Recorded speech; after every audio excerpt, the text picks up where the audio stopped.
Yo, what's up? Stuff here.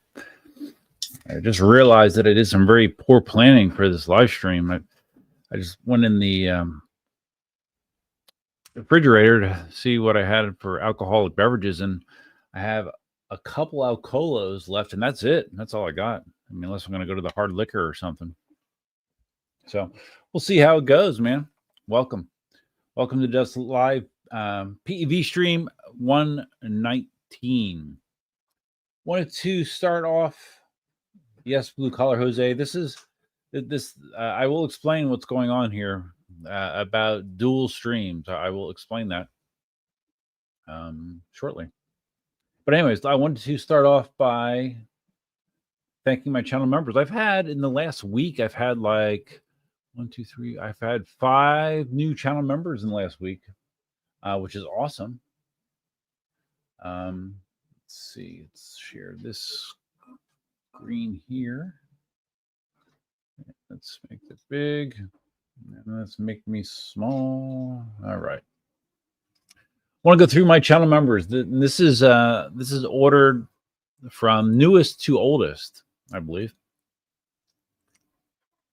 But I'm at 29 total members, one away from 30. If I could get to 30 members, I think it unlocks a new perk or something for me from a YouTube member perspective, I believe.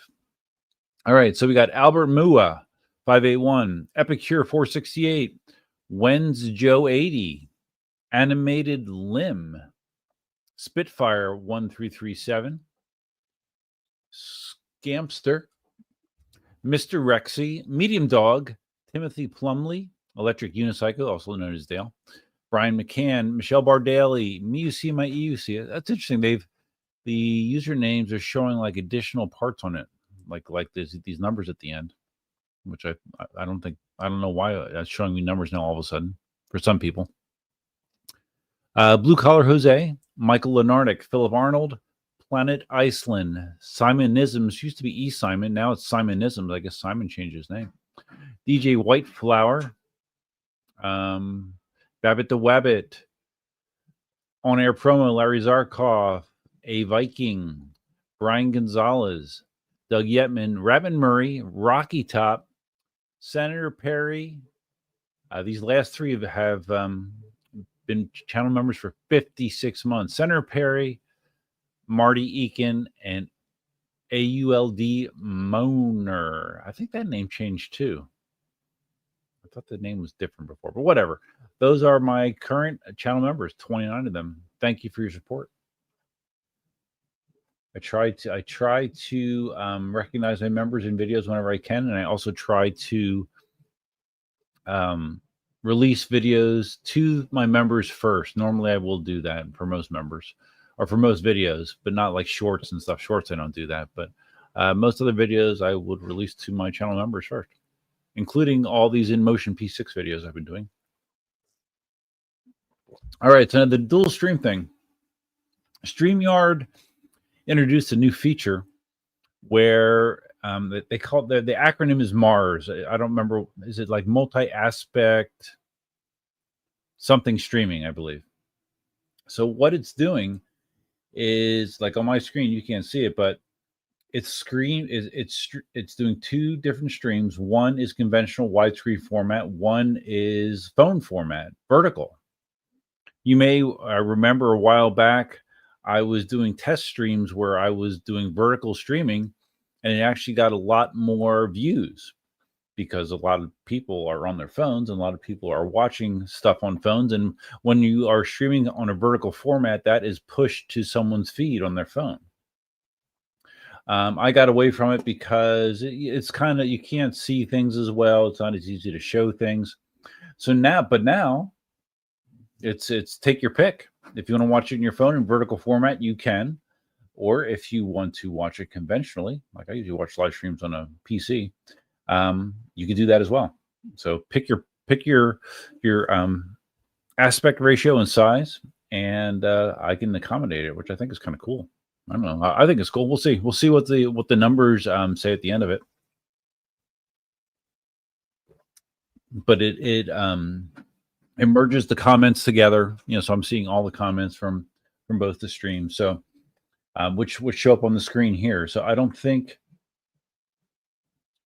Okay, yeah. See, it sounds like Dale might be. I think what's happening is like if you normally watch a stream on your phone, and you're used to seeing the wide format on your phone, it might look weird because it might be showing you the vertical format by default. I'm not quite sure. First time doing it, so.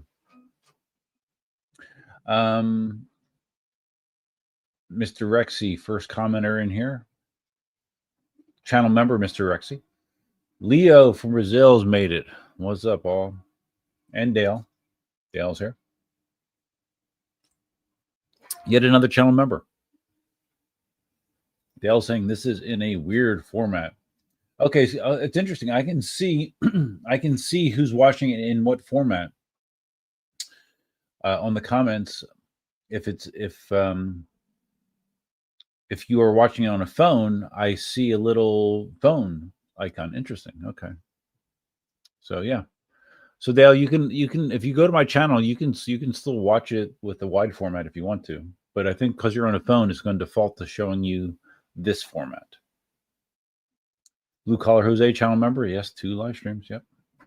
Scamster, man, my channel members are coming in strong. It's who just sent me a message? Dale did, of course. Let's see, what's Dale saying? Yeah, Dale, that's what it should look like. Yeah, you're seeing the vertical format screen. That's what it looks like. That is how it should look, unless you want to watch it the other way, and then you would just pick the other stream. There are 2 live streams running off my channel right now.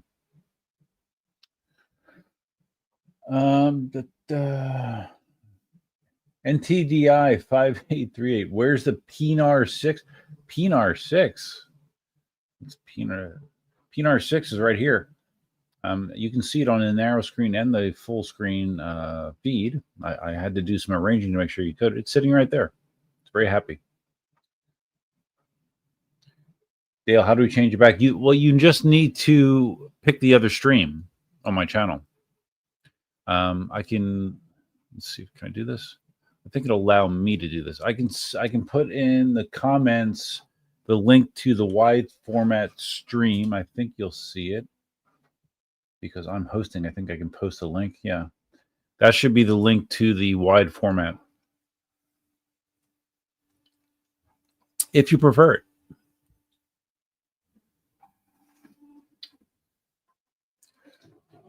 Leo says it's just that on my phone is wide and on the TV is vertical. Oh, okay, interesting. Like I said, if you use that link I just posted in the chat, I think that'll get you back to the way you're used to seeing it. Who just sent me a message? Okay, that's Telegram. Let's see.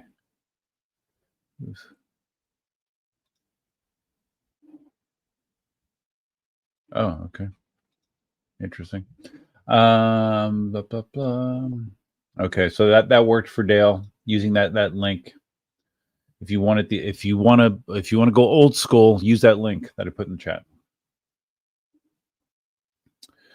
Larry, another channel member. Hey guys, multitasking and then have to run to class, but I'll be listening in and contributing if I can. Happy Thanksgiving, everyone. You too, Larry.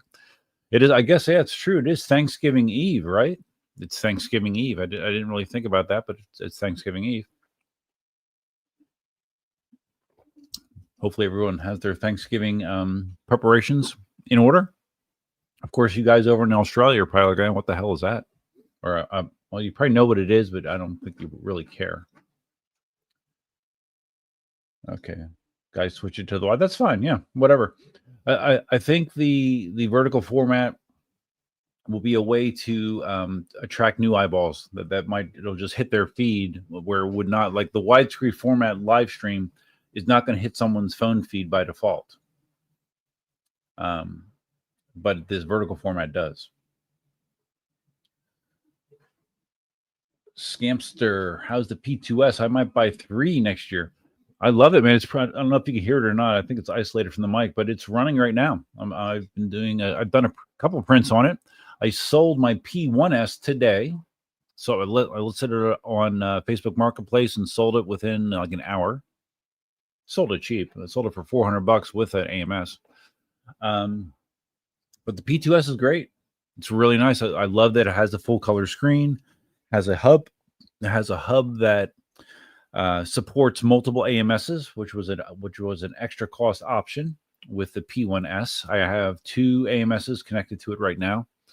Has better lighting, has the redesigned print head. It's great. I really like it, and it was $7.99. You can get the P1S on Bamboo Lab. They're doing like a blowout on them. I think it's like, is it $2.99 or $3.99? Might be, yeah. I think it's $3.99, but that's not without that's without an AMS on Bamboo Lab. Okay, so Leo normally watches on TV and the phone to type. Okay, that's creative. That's very creative. Do we see comments made on both? Yes, like what you see the comments on the screen, Dale. If you're looking at just YouTube comments, I'm not sure. Probably not. Like if you're just looking on the YouTube interface, you're probably only seeing the comments made for that live stream. So if you want to see the aggregate comments, check out what's on screen. Blue Collar Jose taking advantage of another member perk. You get a free super chat style message. I don't know if a lot of people know how to do that, Jose, because it seems like you're the only one that normally takes advantage of that. But that's fine.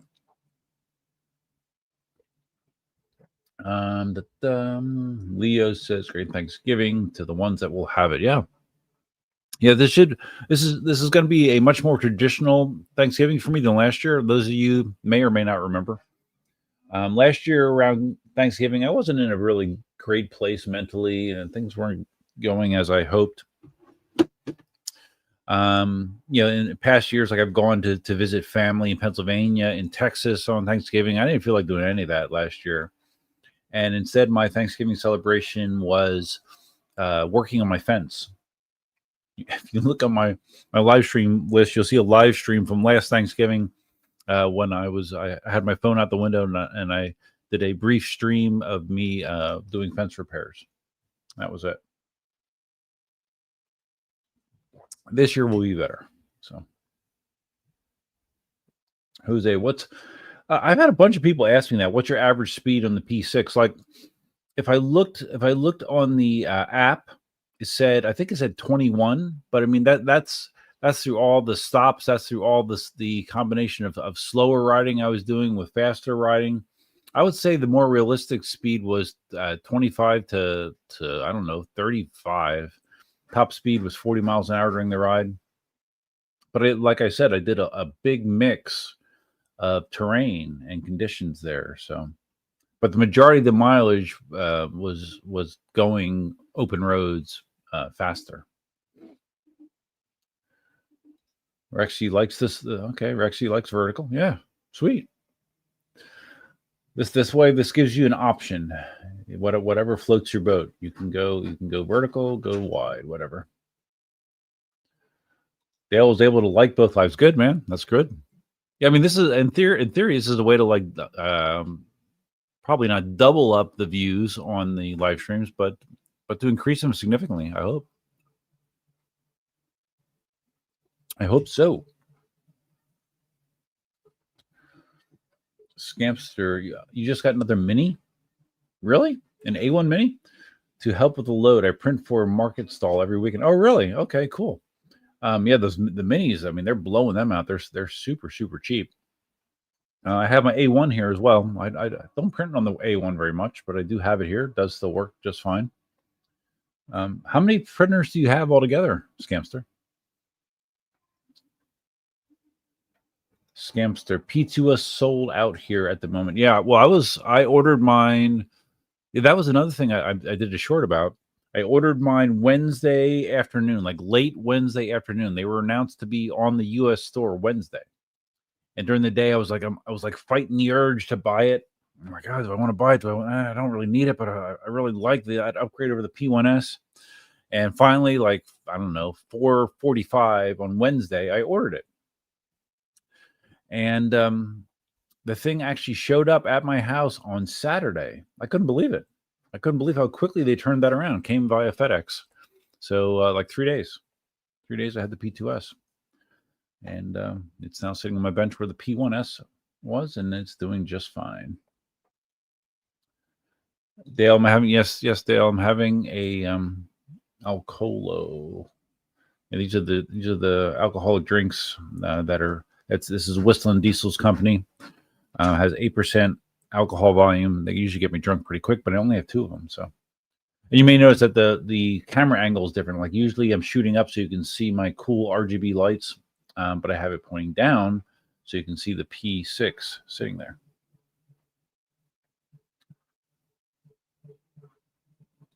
Rex, he says, sucks that YouTube messages aren't combined. Well, you can look on screen. I mean, they are combined on the screen, Rexy. But yeah, I mean, YouTube doesn't, as far as YouTube is concerned, these are 2 different streams. YouTube doesn't understand what StreamYard is doing here. Scamster has 6 printers. Nice. You like the minis? Well, yeah, I guess. Yeah, if you're just printing stuff that you don't need any bigger build volume, then that's fine, and they're fast and they're cheap. So, all right, let's talk about the Inmotion P6, which I've had since. Let's see, when did I get it? I got it Sunday a week ago, right? Was it last Sunday? Yeah. Yeah, Sunday a week ago. Not last Sunday, but the Sunday previous. Yes, okay. I think I'm getting confused now. What day was that? It was the last day of the demo. When did I? Hold on. Sucks when you can't remember when you do things. I'm just looking at my videos to give me a better idea. Let's see. When did I pick it up? What's the date of that? November 18th.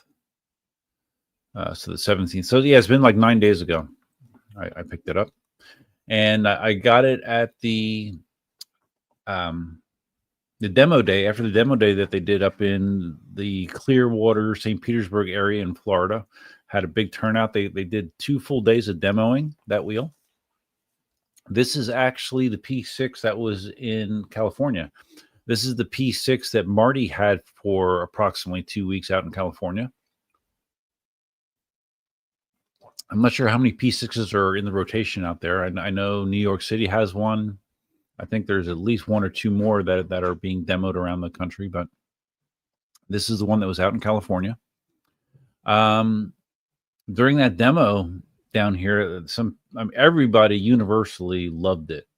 I heard not one negative thing about it. And they set some crazy speeds on it. They let's see, I think they had 4 people that went 68 miles an hour or faster, with the fastest being 74 miles an hour wheel speed, which is, a little high, but 74 miles an hour during that demo, which is crazy. Fastest I've gone so far is 43. But I don't know. I mean, to me, it's been interesting for me to test this wheel, because it seems like the primary focus that has been out there is the top speed, right? The numbers. Look how fast this wheel goes. Look at the power. Look at the guys doing all out full leans and Kuji going 0 to 60 in 6 seconds and change. A lot of focus on that. My perspective is I'm not interested in that aspect of the wheel. Other than having a wheel that has a ridiculous top speed gives me a ridiculous amount of headroom that I don't have to ever worry about getting in trouble, really. But my perspective was like, how is this wheel from a perspective of just the normal everyday rider, which I consider myself to be. I'm not a crazy performance rider at all. And the answer I've gotten so far is amazingly well. The wheel just feels so good, planted, suspension soft. The power is great. And as you can see from my range test, the range is really, really good. 77 miles and change on the range test. I think I wrote it down to 174 volts. Someone mentioned in a comment that 0% on the P6 is 168 volts. So if that's, and I wrote it down to 1%. So if that's the case, and he said that I probably could have gotten, if I wanted to go really, really slow, another 3 to 6 miles out of the wheel. And if that's the case, then you're looking at it being an 80-mile range test. For me, like I've never seen a whole lot of value about riding down to 0. I usually don't even ride down to 1% because normally it's not usable range. You have to go so slow.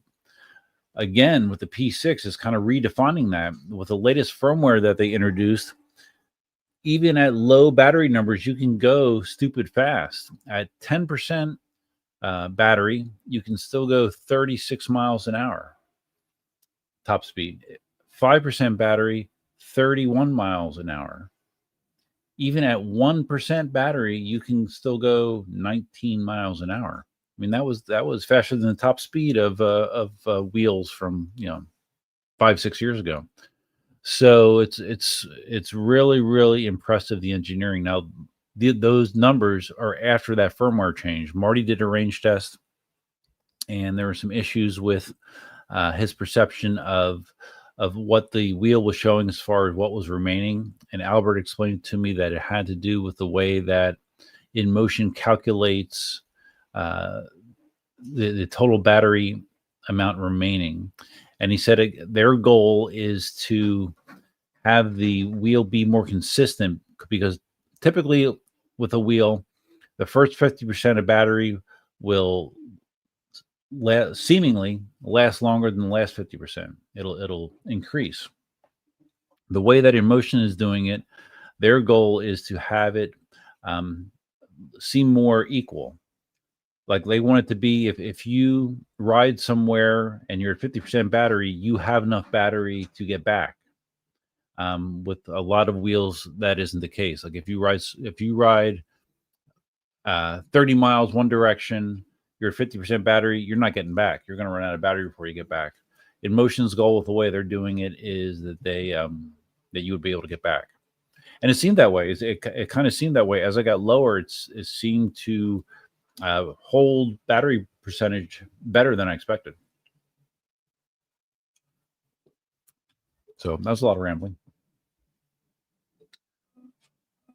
Now I see Marty's face in the comments. Let me go back up here. Marty's all mad because I opened up the range test video going down a set of steps just to prove to him that you can go down steps in the P6 without falling, and he didn't like it. He said my steps were too small. All right. Scamster talking about printers. I have the H2D. I know you have the H2D, an X1C, and A1 if I need bigger. Excellent. Marty, when are you ordering yours? Marty, have you ordered one? I know you're at least initially you were saying you weren't going to. Even though my prediction would be that your pride and ego will make you have to have a P6, because it's not going to sit well with you if other people have P6s when you have one of the biggest collections around and you don't have a P6. So I have a feeling if you did not order one yet, you probably will shortly. And you can confirm or deny that. Unredacted truth. What is the best without breaking the bank 3D printer? 2K grand and under? I can only talk about printers that I've had experience with, and in the last year, it's just been Bamboo Lab printers. The H2D is a nice printer. I think the H2S is a nice value. I really like the H2S, and now they just have come out with the H2C, even though that is above the $2,000 price point, but that is a tool head changer on the H2C. So pick a Bamboo Lab printer, whatever you can afford, and I think you'll like it. I heard Dale complaining about this in comments or on Facebook that they're doing P6 demos all over the USA, but haven't sent a single one to any other countries. Well, I know you said they didn't send any to Australia, so they haven't sent any anywhere. I mean, maybe that means that the U.S. market is just predominantly bigger than all the other markets. I don't really know. I'm not sure, but I can understand why that would be frustrating. Unredacted truth, waiting on your P6, hoping it hits my house by December 15th. I thought that they were only like landing on the 15th or whatever, or I don't know. Yeah, good. I hope so. Yeah, it'd be great for you, man. Oh, Scamster sort of echoing what I said about Bamboo Lab printers. Yeah. Yeah, get a Bamboo Lab printer, and you won't be sorry. I mean, they're so simple to set up. The P2S. I mean, I've done multiple printers, but the P2S I had set up and doing its calibration within 15 minutes, maybe 20 minutes. Unredacted truth. Duff. Everyone says the same thing about the P6. That's a good thing. To be honest, I do not like big wheels, but I cannot pass up the P6. Well, as I've mentioned multiple times in multiple videos, the P6 it's a big wheel. But once you're rolling, it's so well balanced and so stable, you don't notice it. And in fact, it almost feels like an advantage because I think that weight aids its stability. The only time a couple times where the weight bothered me was there's several instances where I came to a stop and I wasn't paying close enough attention to how the wheel was sitting, and it tipped over the balance point and started to get away from me. And saving that thing was not easy because it's 112 pounds. And same thing when I'm coming to a stop. Sometimes, like I would come to a stop, and if the wheel's still rolling a little bit, I had to hop a little bit on my leg that was down on the ground, and that's part of the reason that my knees feel like they do after doing that for 77 miles. So, but I mean, if you're just talking about how the wheel feels when riding, it does not feel as heavy as it is. Not at all. Unredacted truth. I like my Patent S more than all the other wheels I own and tried. Yeah, I mean, to be honest, I mean, I've run through scenarios of if I would decide to get a P6, and if I would decide to get a P6, I would be getting rid of at least one, if not two, wheels in my collection.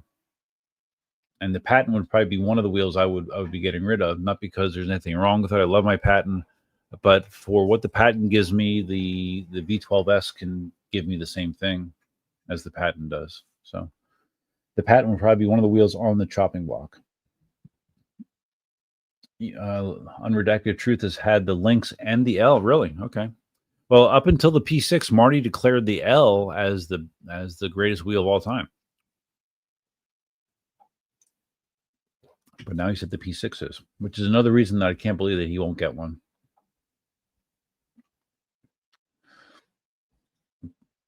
Dale misses his Patent S. Yeah, Patent's a great wheel. Unredacted truth, up to 40 miles an hour. That thing is great fun. Yeah, I've had my Patent over 40. I'm getting old, 53 years. Are you? Okay, well, I'm 57. I'm going to be 58 next month. So I hear you. And I don't fly either. I fly for very short periods of time. So, unredacted truth. I mean, I will cruise the P6 like 55. Okay, we'll see. I won't cruise at 55. I might touch 55 when I do my. Those are the two things I need to do yet. I need to do a speed test for me, not a top speed test, obviously. See if because I've never wheel speed. I've never crossed 50. I've hit like 49.6 or something on. I don't even remember what wheel it was. It might have been the EX30. I don't remember what wheel it was. So I'm hoping to finally do that on the P6. But it's funny that you view cruising at 55 as slow. Boy, reality has changed in the EUC community. Panther PEV, any wobble at all? My V13 took me out 1.5 years ago. I quit riding, ordered a P6. No, that's the thing. And I talked about, wobbles a little bit when I did the range test. I've all the most recent wheels that I've done like evaluations on, the V9, the Aero, the V12S. I've had elements of wobbles, either sometimes when riding, like I have to just carve to kind of smooth those out, or braking. The V13 can be a little weird at times too. There's definitely a longer acclimation curve for the V13. With the P6, I have not. I mean, at this point now, I've ridden that thing well over 100 miles, and it's just easy. It's one of those wheels. There are a few select wheels that you can just step on and go, and there's really no weirdness. They've done such a good job with that wheel, in my opinion. Inmotion's been doing a really good job with their wheels for a while, but the P6 is just excellent, in my opinion. Dale says, in regards to why there's been no wheels sent anywhere else but the United States, maybe because it's Americans are generally the loudest. Well, that's true. That is true. I can't dispute that.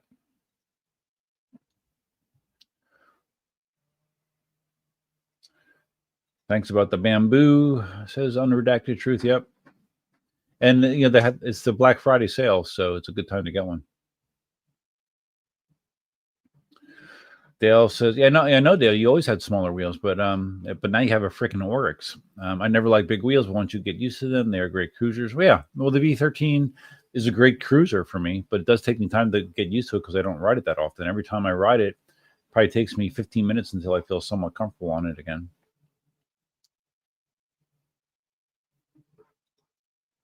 Marty, I'll have to release my video going down a bunch of stairs. My accident, in quotes, was from going down twice high steps. Yeah. Okay, Marty. I knew that would get under your skin, Marty. I knew it. I was correct. So Marty says, still no plans for the P6 because too much money is currently leaving the house for other reasons. Marty, okay. Not that you need it, but I'm going to be your financial advisor, okay? I understand the P6 is a lot of money. $5,000, right? Go out to your workshop and look in your workshop. If you look in your workshop, you're going to probably see somewhere in the neighborhood of 20 wheels, right? Okay, this is my tip. Sell some of them to pay for your P6. Problem solved. Scamster's out of here. I'm off for a ride. Good, man. Enjoy. Unredacted truth. I disagree with Marty so much and said that to him. You disagree with Marty so much? About what? Marty says the U.S. market is over 60% of the entire world market. Plus, they are illegal in most 60% of the entire world market with EUCs, Marty? I assume a dealer told you that. Plus, they are illegal in most other countries. Makes total sense to focus on the U.S. Okay. Yeah, I know over in Europe they're technically illegal, and in Australia, Dale, aren't they technically illegal? I thought that was the case for a long time, actually.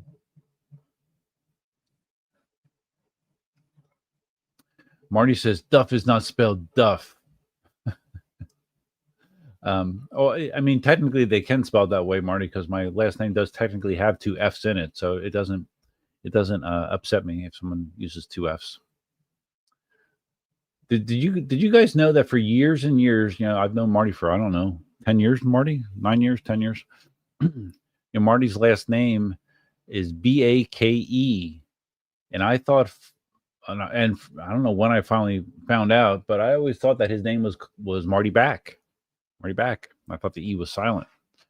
And I found out a couple of years ago that it was Backy, Marty Backy. And Yeah, that really kind of shook my world. I got over it, but I mean, it was kind of weird. Unredacted truth, but I am more of an off-road rider. That's really why. And when I get out to SoCal, then I would love the big battery wheels more. Okay. Well, you can do one of those like 125-mile rides that Marty likes so much.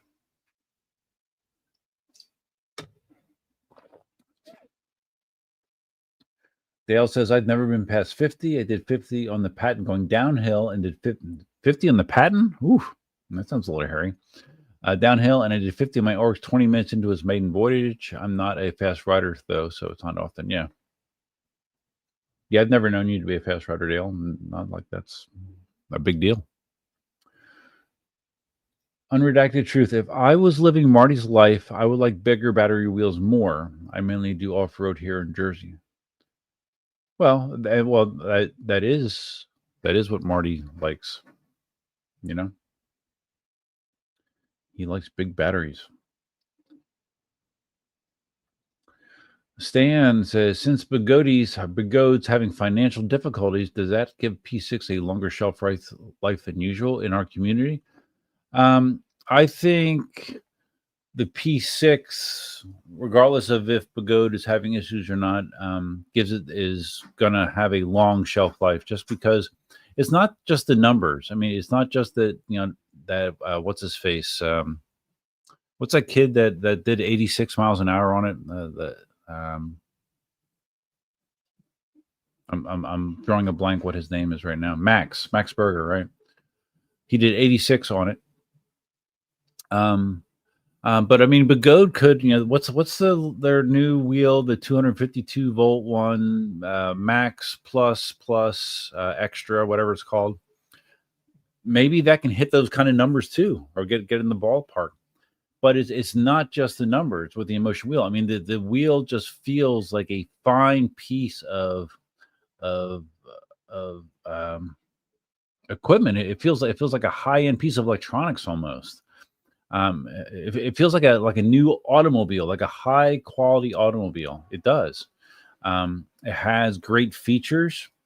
Inmotion in general, a lot of their wheels that they've released recently, they have a feature set that no other wheels have, as far as convenience stuff. It's just and the new suspension on the P6, so good. I wish that suspension was on the V13. So good. I brought over the if you got the early bird deal, they included a 14 amp charger, which is nice, but I don't care about a 14 amp charger. So Albert was going to let me have the fast charger. I'm like, I don't need it. So this is the default charger. This is big. This reminds me of what comes with the V12S. It's almost this big. And this is a 5 amp charger. I think this might be very similar to what comes with the V12S. It's heavy. It's a 5 amp charger. It's fine. The wheel was down to 0 or 1% after my range test, and I used this to charge it up today. I don't know. It took a few hours. It was fine. Works good. And I guess that the Inmotion had a little bit of a controversy because I guess people that did the ordering early, they were giving the 14 amp charger, but then they weren't going to give them the 5 amp charger, I guess. And some people got their panties in a bundle about that, and so now they're getting 2 chargers. Those people that did the early deal, they're getting the 5 amp and the 14 amp chargers. So anyway, Stan, that was a long-winded way to say I don't know. I think the P6 is going to have a long shelf life. I wish I knew, because when this thing was announced, despite all of the accolades and the numbers, I thought that $5,000 price point would just be that it would be a real sticking point. And it seems like a lot of people are so excited about this wheel that they don't care. I think Cameron, was it Cameron Massey? He said that he sold some of his Apple stock to pay for it. I think people are willing to make sacrifices to get the P6 because it's that good. It really is that good. Marty says the V13 was very lumbering to me. Yeah, I mean, comparing riding the V13 to the P6, it's like night and day. It really is. But that being said, up and rolling is comfortable for cruising. Unfortunately, the battery only gets about 50 miles of range. So it's limited range wise, but I like my V13. I do. And it's the only wheel I have that I can ride comfortably on. I was making plans to, you may or may not have seen on social media, I bought this oversized yoga block. It's big, man. Like 5 inches tall or something. And I stuck Velcro on the side and put it on the wheel. And I went out for a little test to see how I could do seated. And it's high enough that I could sit. But when I got down in seated position, it didn't feel comfortable. And I think the reason that the V13 works out for me better is not only the height, but also the length, because it's a 22-inch wheel. The top of it is long. It's long. I have a lot of real estate there that I can get my butt back and still have my feet and my legs at a decent angle, decent position. And I couldn't find that in the P6. Now I might, if I tried longer, maybe I would have gotten more comfortable with it, but I just said, screw it, and just stood the whole way for the 77 miles. Stan says Marty finally peaked. Nah, I'm telling you, he's gonna have a P6 sooner or later, guaranteed. Especially if he follows my advice that I gave him.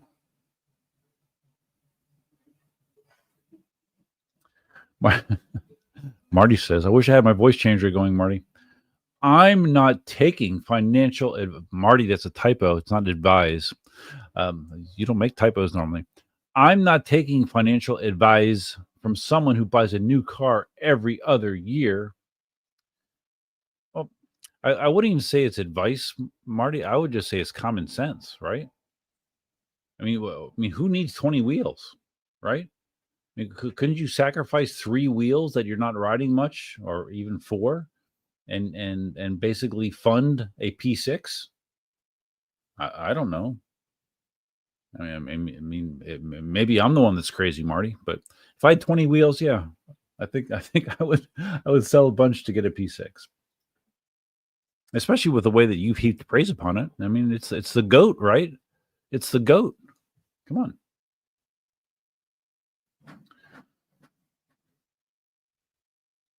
And that's true, Marty. Like my Tesla that I have now, it's a 2024. So next year is 2026. So I guess I'm due to buy a Tesla next year, another one. I probably won't, though, to be honest with you. Because now where I live much closer. So I put much less miles on cars so I can hold on to them longer. But I mean, Marty still has his Cadillac Avalanche, or not Cadillac, Chevy Avalanche, or is it GMC Avalanche, which is, what is it, like a 2005 or something like that, Marty? I still can't believe that you didn't pull the trigger on one of the Chevy EV trucks. It has a pass-through tailgate, just like your Avalanche. I mean, it seems like a natural fit for me for you to get one of the Chevy EV trucks, but no. Well, especially now because you're doing the renovation. But I mean, I think you missed the boat on that. Oh, Jose just asking the same question. So Dale says the wheels are legal in most states in Australia now. Really? Okay, I didn't realize anything changed.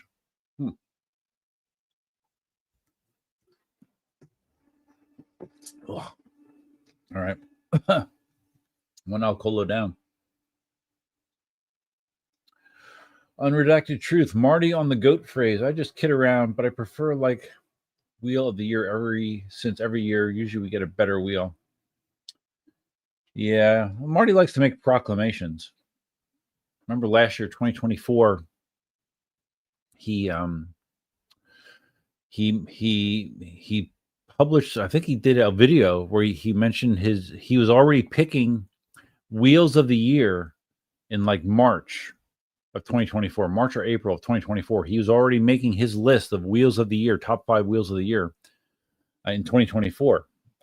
And I bet him a beer that list would change. And guess what? It did, because the Sherman L came out and his list did change. But Marty likes to, he he likes to say things that are impactful, whether they're necessarily bear out in truth or not. He likes to make impactful statements because he's oh shit. What is that? Oh man, I was listening to one of the old live streams, and Marty was on it with me, and we were talking about a T-shirt that he has, or at least had. What the heck was on it? I can't remember the word that's on this shirt, but I remember I thought it was funny then. I think it's funny now if I can remember the word of it, or the word that's on the shirt. But anyways, it ties into Marty making statements.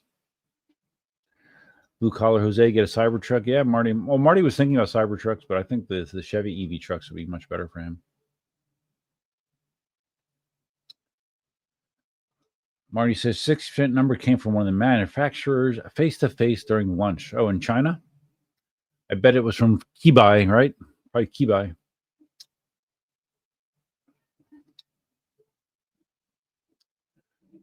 Marty was laughing when you were wiped out after 70 miles. Yes, Marty, I'm sure it was hilarious to you. Well, it's like anything, Marty. When you don't do it on a regular basis, it's not fun. So if the longest ride, like say something happened to you in the longest ride that you did in the last year was 20 miles, and then you did 77 miles and you're on the wheel for 5 hours. I mean, do you think you would have negative side effects of that? Probably wouldn't. Saturn 9. Did you ride to tilt back on your range test? No, I rode to 1%. I rode down to 174 volts.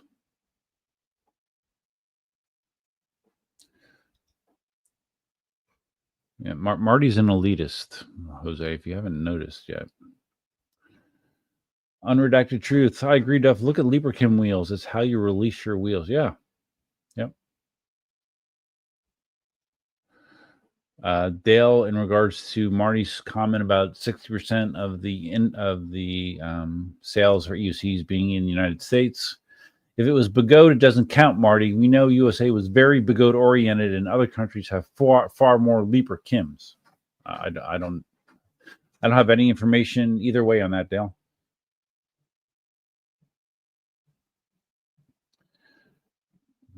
Marty said after 70 miles. Let's see. Unredacted truth. As long as Inmotion doesn't cannibalize their own wheel releases, they won't. No, they've never done that. No, yeah, they won't. Yeah, I think the P6 will have a great lifespan. I am very confident in that. Stan says, has anyone seen the P6 seat? I have not. I'm sure they will release one. Unredacted truth. Didn't like Inmotion wheels before the V14. Well, Marty didn't like Inmotion wheels either. He used to think that they were toys. He used to say that like only men. I mean, if you were a man, you had a Gotway or a Begode. If you showed up with an Inmotion wheel, you were kind of a joke. But he doesn't think that way anymore. But he used to think that way. Dale says the only Inmotions I've liked are the V12 and V14. I mean, I liked a lot of my Inmotion wheels. I like the V11. I like the V12. I like the V12S. I mean, I've had a lot of Inmotion wheels. I currently have a V8S. They're all good wheels. Make a video with the P6 next to the V13. Yeah, I can do like a little side-by-side comparison. Sure. Unredacted truth. Marty rides so much faster now, Duff. You know Marty's a baller. No, he does ride faster than he used to. Yeah. Well, so do I, though. Although that's gone down. I was going up with my riding speed, and then I had that accident back in October of 2024 when I wiped out, and I definitely. And I remember, wanting to make a conscious effort to not have it affect me, but definitely it's affected me.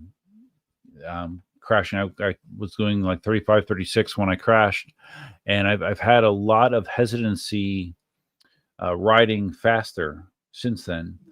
With the P6, I feel confident with it. I don't feel the same apprehension that I felt up until this point with the P6, just because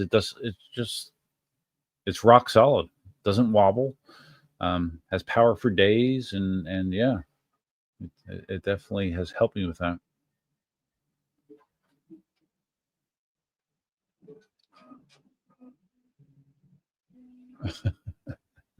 Unredacted truth. Marty loves taking those pics with all of his wheels around him like a mob boss. Yes, he does.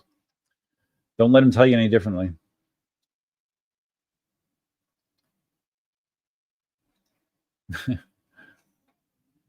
Marty says, I have 5 M10s and a couple other. Okay.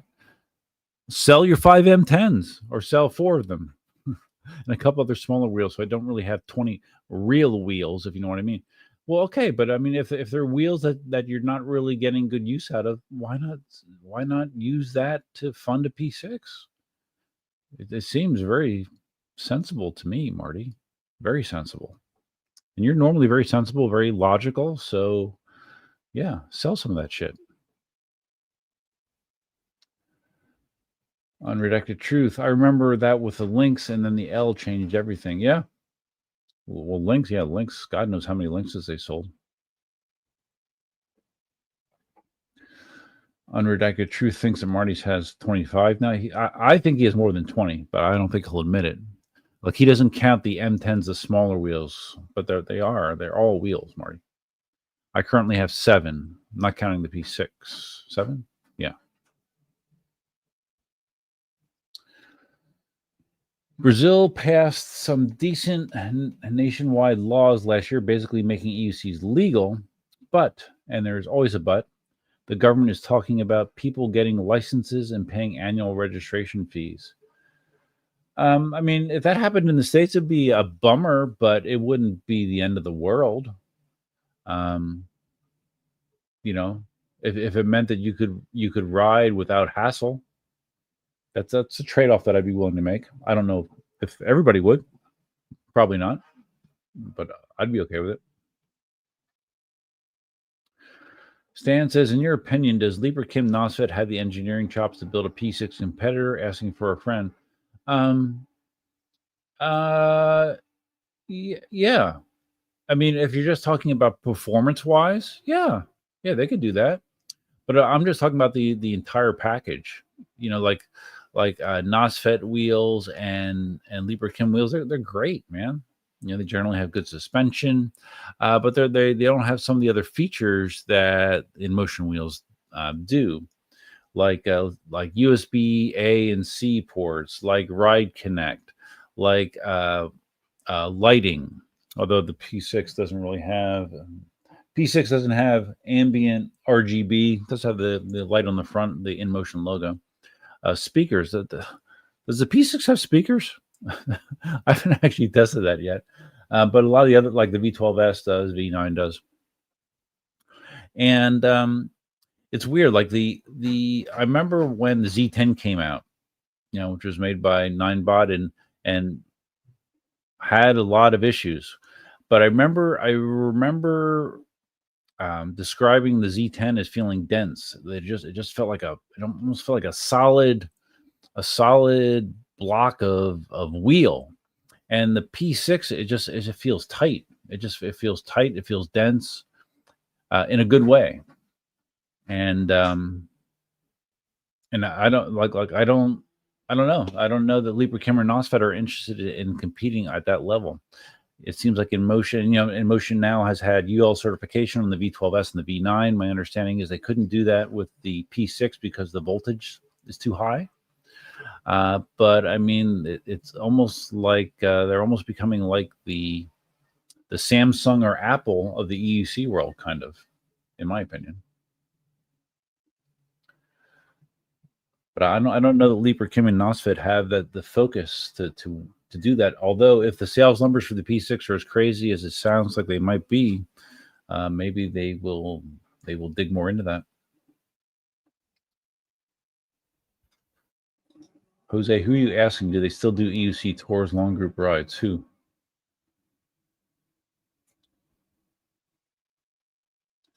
Spike BC. It's okay. We don't necessarily always stay on topic around here. Totally off topic, but I wanted to thank you for your video on how to change the display on the Kingsong to miles per hour. It has been bugging me for weeks. Yeah. Yes, it is kind of dumb that you have to go through the steps that it takes to do that, but it is nice to be able to do so. Marty says, but you are an EUC influencer. Marty, I don't pride myself on titles like some people do.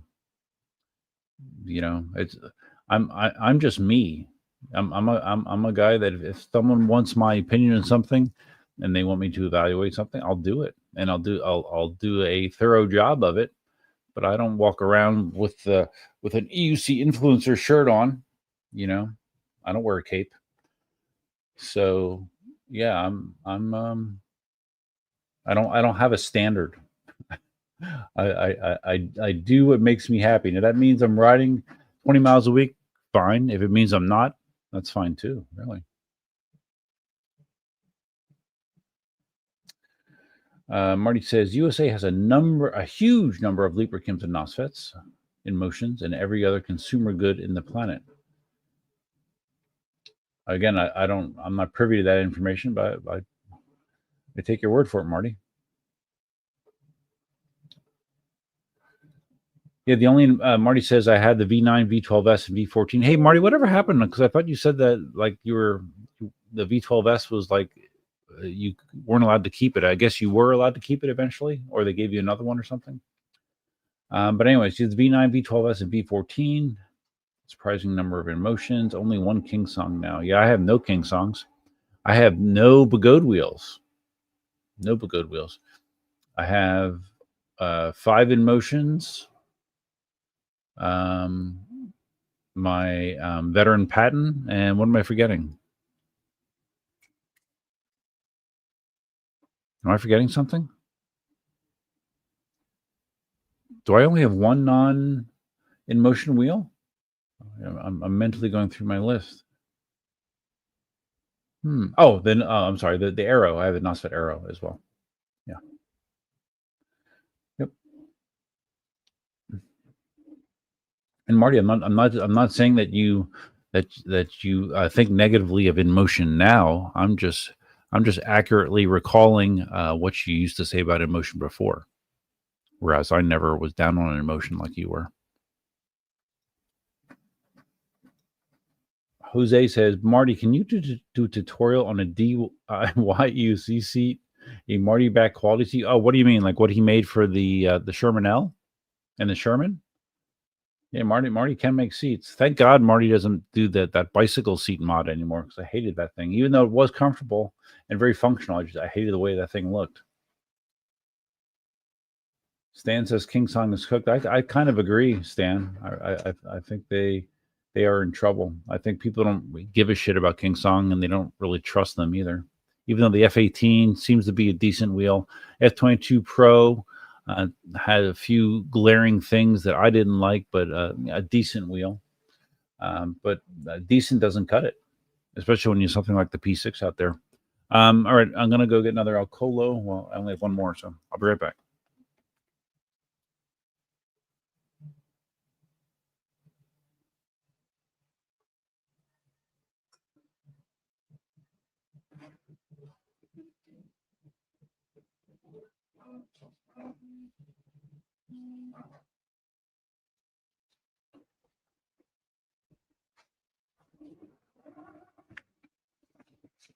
Has anyone else seen the? If you're friends with Marty on Facebook, you've probably seen the renovation or the addition that he's putting on his house. I mean, it's awesome. That's the reason he says that he can't get a P6, but it's because I've been to Marty's house, and it just seems like it's a major renovation. It's going to be great. I'm jealous.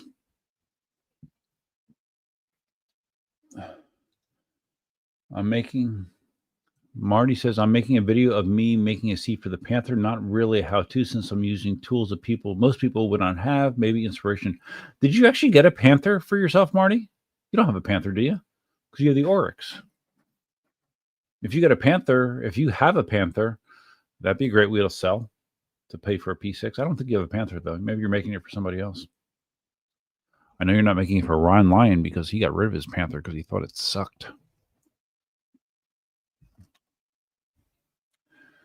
Dale, he asked Marty if he tried the F18. Looks like a great wheel. Feels good to ride and seems solid built. I didn't go much on the F22 though. Well, I rode at the P6 demo. Rob had an F18 there, and I did ride it up and down the street a few times. It felt fine. Nice, yeah, it was fine. Yeah, they looked similar to the F22, but it didn't excite me. Saturnine P6 emotional support wheel, confidence inspiring. It is, at least for me. Okay, so Marty says the reason he can't sell wheels to pay for a P6 is because he need. And I know you're being funny, Marty. I need to periodically take a picture of me with 20 wheels. I know that's said jokingly, but I think there's a grain of truth to that. I think you take pride in having a small army of wheels for some reason.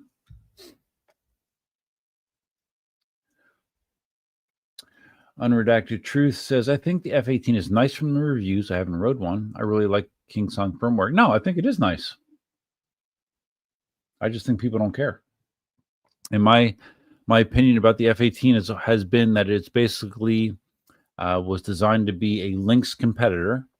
And the Lynx, even though it's a great wheel, is coming up on a couple of years old.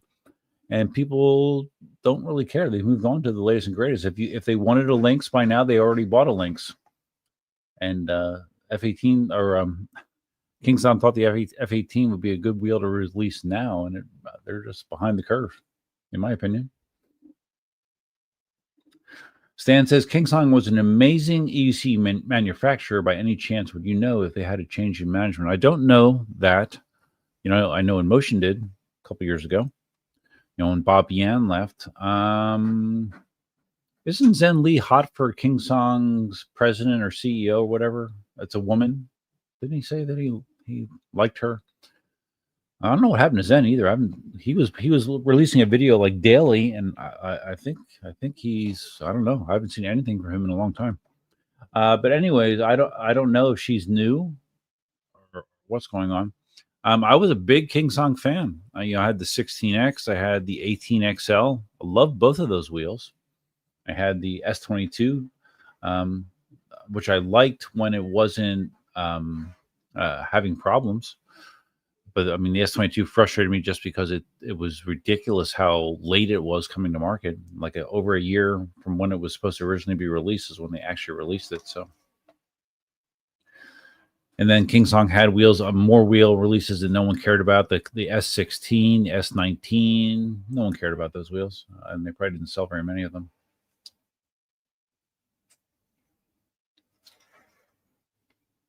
Marty says, I now think of Kingsong as I used to think of Inmotion. Oh, yeah? The tables have turned. Well, if you haven't ridden the F22 or the F18, Marty, I mean, they are serious wheels. They have serious specs. They have serious performance. But I don't know. Maybe their reputation is just too damaged, or other manufacturers are just they're just staying ahead of them. Marty says, I don't know what it's going to take for Kingsong to get back in the game yet. I don't either, really.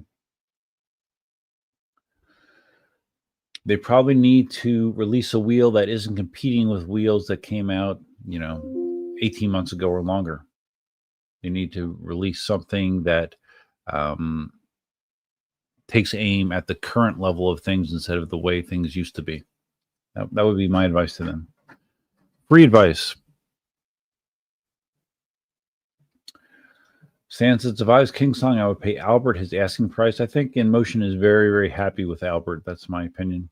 It was nice to meet Albert in person at the demo day, and I got to meet Christine, and very, very cool. He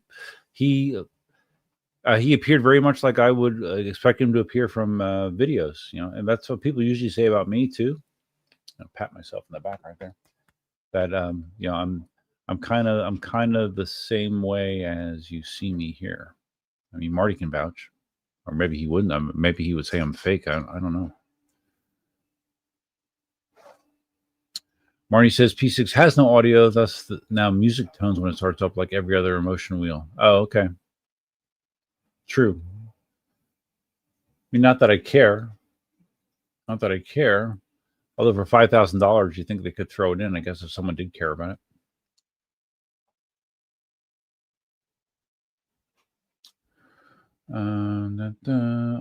So Unredacted Truth used to be a King Song fan. Yeah, I think that a lot of people used to be King Song fans. Dale, yes, Dale was the biggest King Song fanboy. Yes, you were for years. Up until the 18XL and 16X, that's right. Yeah, because you had a 16X for a long time that you put like 100,000 kilometers on or whatever. They were great wheels, few duds, but I think the F18 puts them back in the game. Does it, Dale? Really? Again, it's a wheel that's competing with older wheels. Does it put it back in the game? Maybe. I mean, it's clearly targeted at the off-road market more than anything.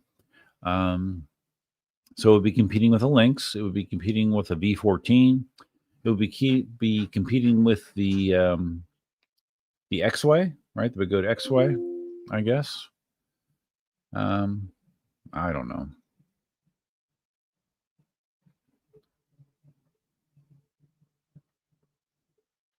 By chance, did you capture your average moving GPS speed for the range? No, my old Garmin GPS doesn't. Well, actually, does it? Hold on.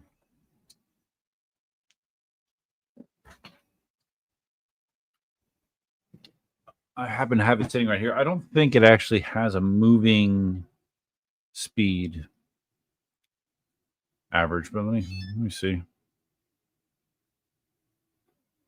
This GPS is really old, Marty. I can't afford all the new equipment like you have. All right, let's see. Okay.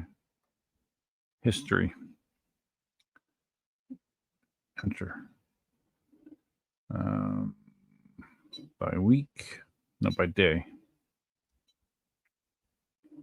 November 24th. 77.19 miles. Yeah, see, it doesn't. This GPS doesn't discern between moving and stopped. So this says my average was 15.8 miles an hour. So it doesn't account for that, unfortunately. But I mean, if you saw the video, Marty, I mean, it was a mix. I mean, the majority of the mileage was, the open road stuff I was doing, but there also was sidewalk riding. There was park riding. There was riding to the beach. So,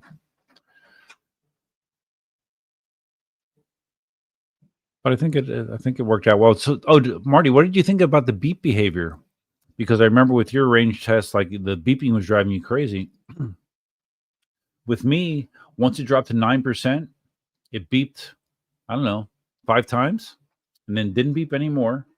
And then I figured, okay, well, I guess maybe once I got to 5%, it was gonna go crazy. It didn't beep at all. It didn't beep. I got all the way down to 1%. It did not beep a single time after those initial beeps at 9%, which is great. I liked it. It sounded a lot better than what happened to you. And talking to Albert, that was a change, but I didn't realize it was that drastic of a change.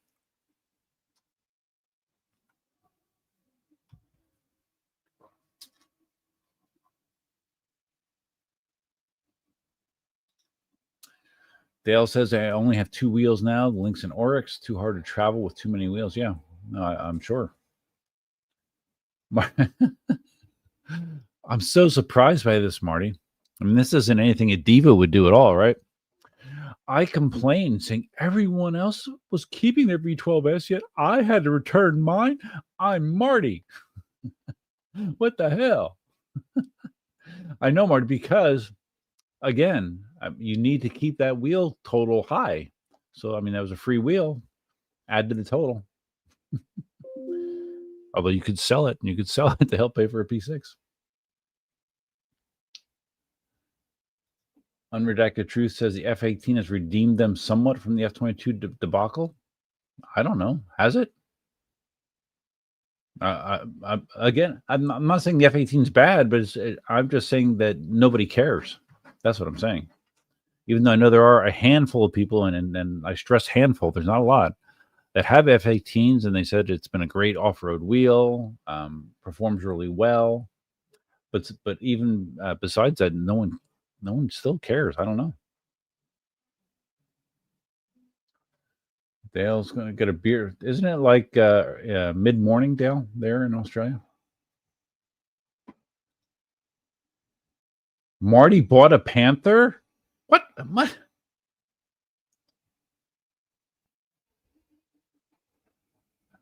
What the heck? You bought a Panther, Marty? Why? If you have an Oryx, why did you buy a Panther? And why do you still have it? You don't need it. You have the Oryx. You could sell the Panther for what? $2,500 maybe? That's half of a P6. Sell that thing.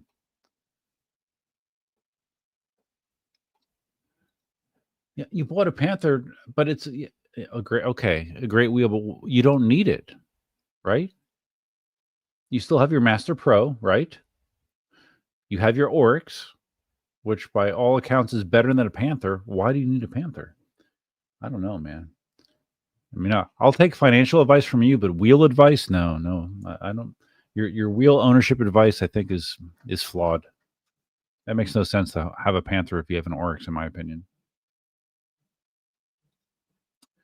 Marty had unredacted truth. Marty has the money. He is waiting to get one for free from Inmotion. To be honest, I would have. That's not. To be honest, I thought he would have one for free. That's probably not too far from the truth. That's probably not too far from the truth. If I would buy one, I would probably do it through PEV connection down here. They would take care of me. I'm not sure exactly what that would mean, but I think they would try to take care of me.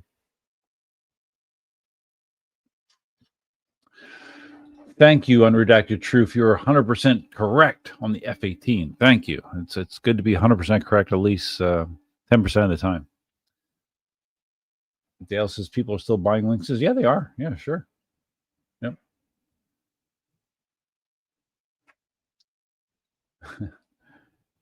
Marty says, to be honest, I am holding out to maybe get a deal on the P6. I absolutely would love to have one.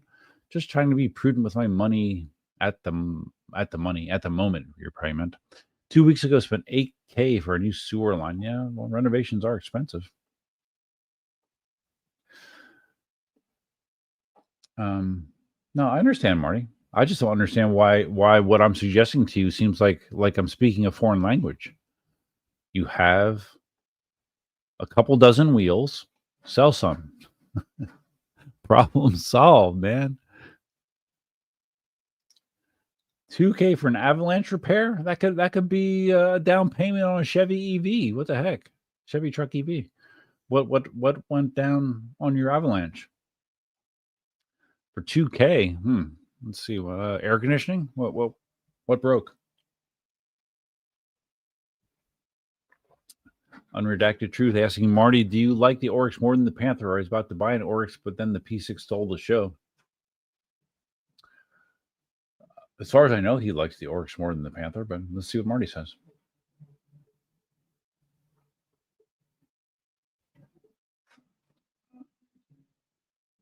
Marty says for distance, the Oryx still rules. Love that wheel. The Panther is closer to the P6 minus the quality, but if you have one that works, it's fantastic. Well, I don't understand it. It sounds very redundant. The Oryx and the Panther are very redundant wheels, except the Oryx is just a lot better. A lot better build quality, better suspension, better. Yeah, I guess. I don't know. I mean, you heard what Ron Lyon said. What he had his Panther for how long? A couple weeks and sold it.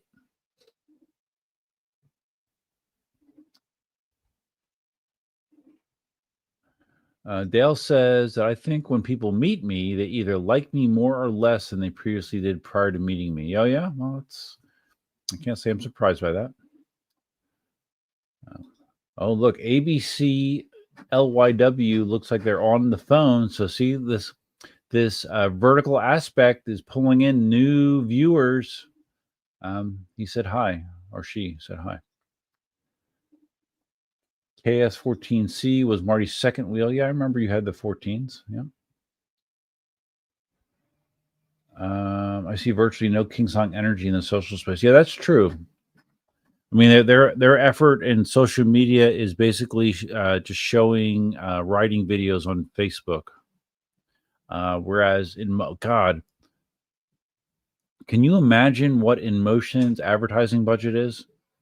They spend a freaking fortune on social media advertising. A fortune. I wish I knew how big it was, but I mean, I can't go 15 minutes without seeing an Inmotion ad somewhere. They have a huge advertising budget for sure.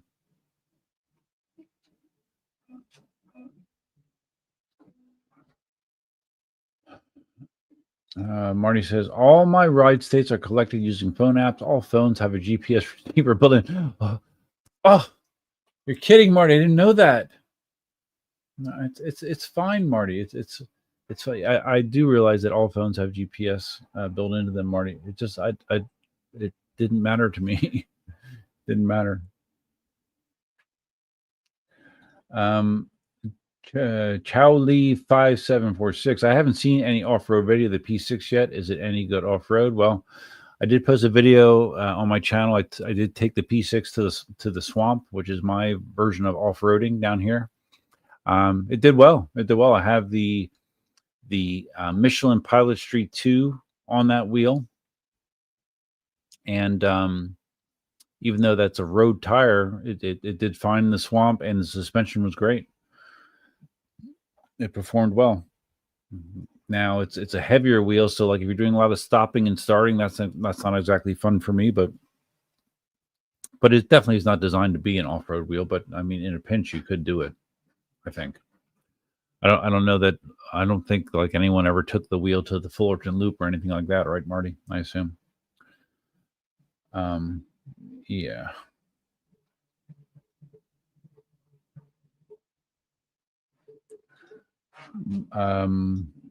Dale said Ronan got upset. I got a cheap demo Oryx and he didn't. Yeah, probably. Did you see the anime style cartoons that Ronan posted? He did it with Sora. I guess he did two of them. And the second one, if you look at the second one, there's some guy riding EUCs holding coffee. That's me.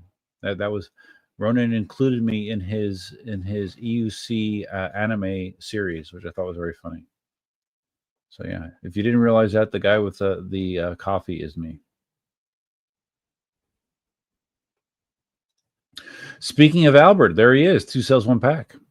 No, the speed beeps weren't restricted at all, Albert. Restrictive at all. It seemed like it was the exact opposite of what Marty experienced. It was surprisingly annoying free.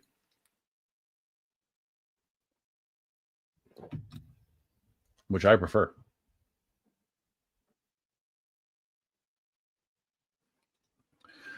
Marty says, Duff, the ending of your video had no info on beep or speed behavior. Your audio stopped and you skipped, including any video.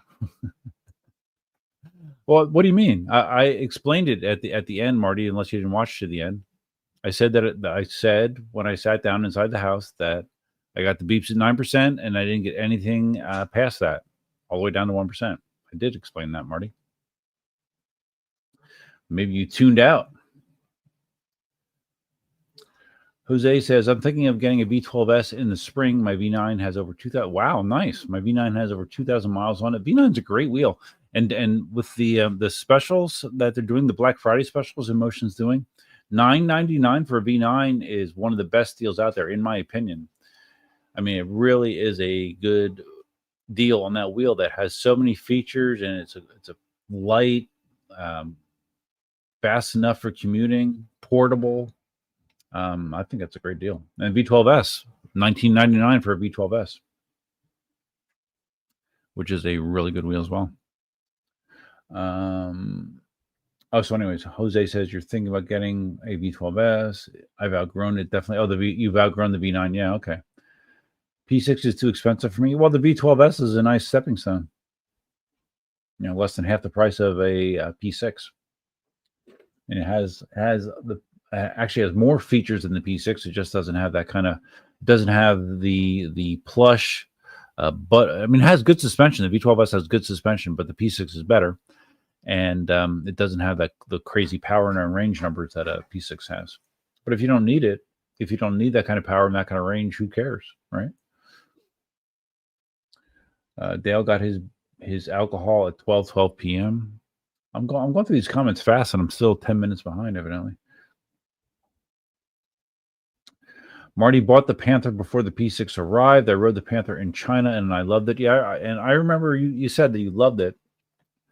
But now that you know that you have an Oryx, now that you know that the P6 is a great wheel, why would you not sell the Panther?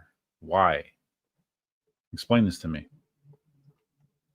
I don't know. I think you might have some sort of mental illness going on there, Marty. All right, Dale's out. Got to go. Wheels calling my name. Have fun. All right, Dale.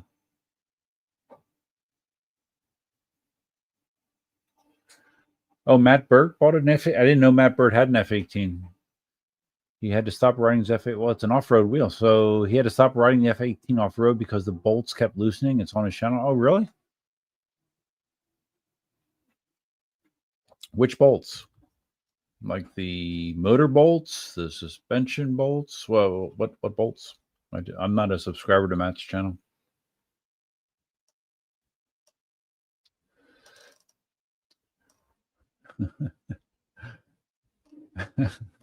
Albert says, don't be prudent.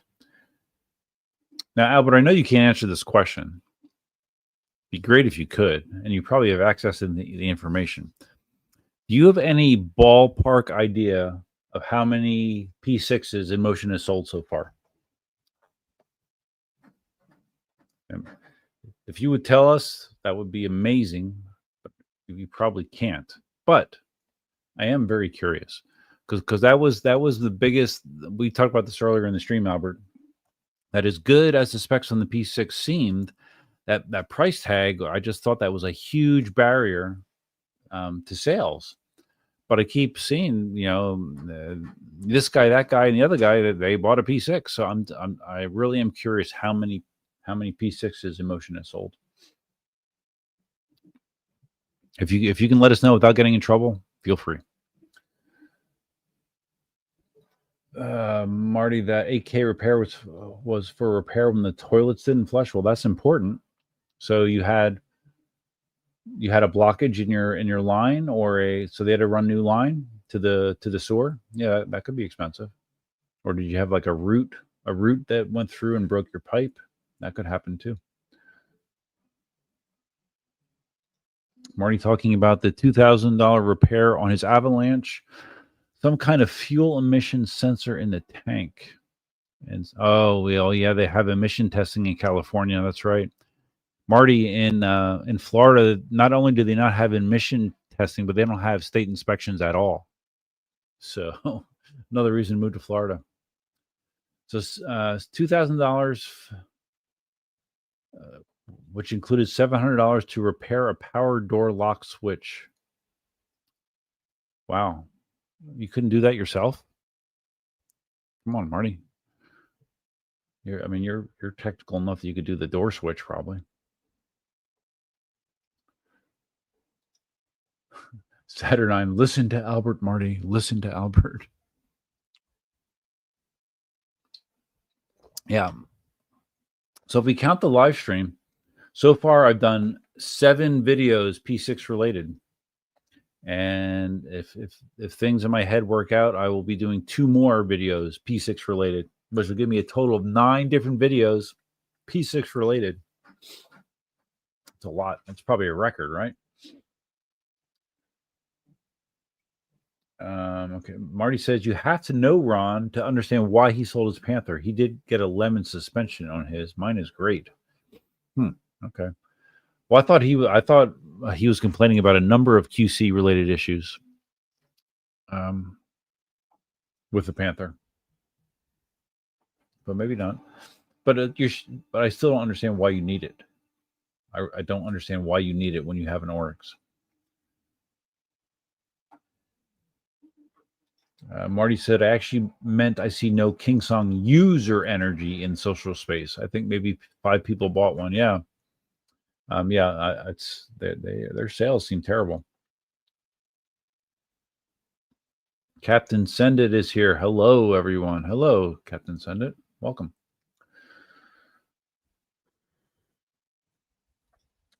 Marty says, then why are you using a separate GPS device to record your rides? Lame.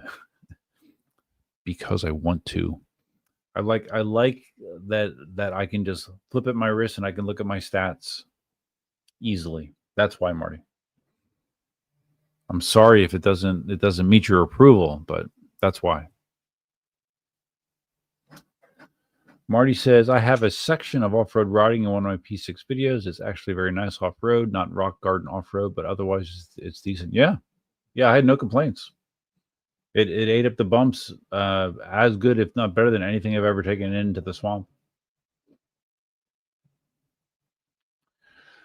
Marty says, it's like, let's do a range test video, and instead you sit on the couch and talk about the range test. What? Marty, did you even watch the video? I like every 10 miles I was putting my stats as I went along.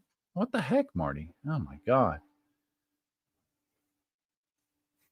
You just go sit go sit amongst your 20 wheels or 25 wheels. Make you feel better. Unredacted Truth says, Marty will be getting a P6. Marty can sense that one could be coming his way. Oh, really? Mm-hmm. All right. Okay, so Albert said on the F-18, it was motor bolts that were coming loose. Well, that's annoying. So he couldn't fix that with like red Loctite?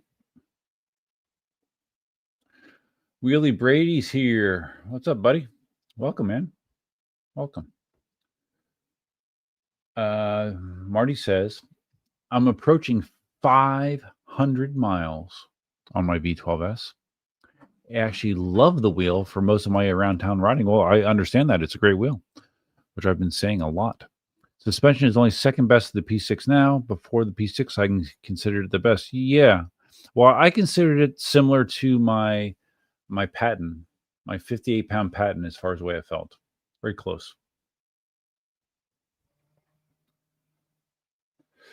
Albert does know exactly how many P6s have been sold, but he can't say. I understand, Albert. But damn, I'd like to know that number. Is it, okay, maybe you can answer this. Is it more or less than 1,000? Can you answer that? Okay. Oh, okay, well, you just did answer it. I would say over 100 and less than 1,000. Okay. All right. Albert's in China? Really? Okay. Yeah, I was talking to him about his crazy schedule. I mean, he's all over the place. You know, he's in California, then he's in New York, he's in New York, then he's down in Florida, then he's back in California, and he's back in China now, I guess. Must be fun, man. It's great. It's amazing the way things have worked out for him. That's really good. Unredacted Truth. You guys nailed it, Albert, on everything with the P6, and Inmotion couldn't have done a better job with those 2 wins and all the social media. If sales aren't through the roof, it isn't because of you guys. Yeah, I mean, Inmotion is doing all the right things, in my opinion. Marty loves Florida. Yeah, you love Florida. Yeah, you love Florida, but you don't love it enough to come here and ride. Marty says the door switches are smart and have to be programmed to work with your remote. Oh, okay. Otherwise, I would have replaced the switch myself. $700 to do that. That's insane, dude. It's insane. Highway robbery. Marty says, except your device doesn't actually have any stats. Well, Marty, do keep in mind that you are an engineer, or you're a retired engineer. So I think that has a lot of importance to you, but it might not have the same amount of importance to other people.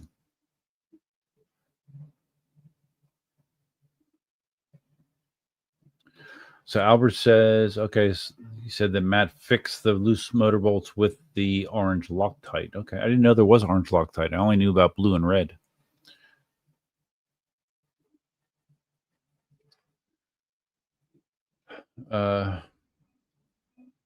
Marty said the ending of the video where I would be most interested in seeing the behavior, but instead of watching on the couch looking like you rode 200 miles. Marty, my mic died, man. I was on the wheel for over 5 hours. What behavior is there to see? It didn't beep. That's the behavior. It beeped a few times at 9%. It didn't beep again, all the way down to 1%. And when I stopped, I was probably doing, I don't know, 15 miles an hour, even though at 1%, according to what Albert said, you can go up to 19 miles an hour. That's the behavior. I thought he described it quite well. But maybe you want to see. I don't know. What do you want to see, Marty? You want to see it not beeping? Maybe you don't believe me. That's it. You don't believe me that it didn't beep. Maybe. It's okay, Marty.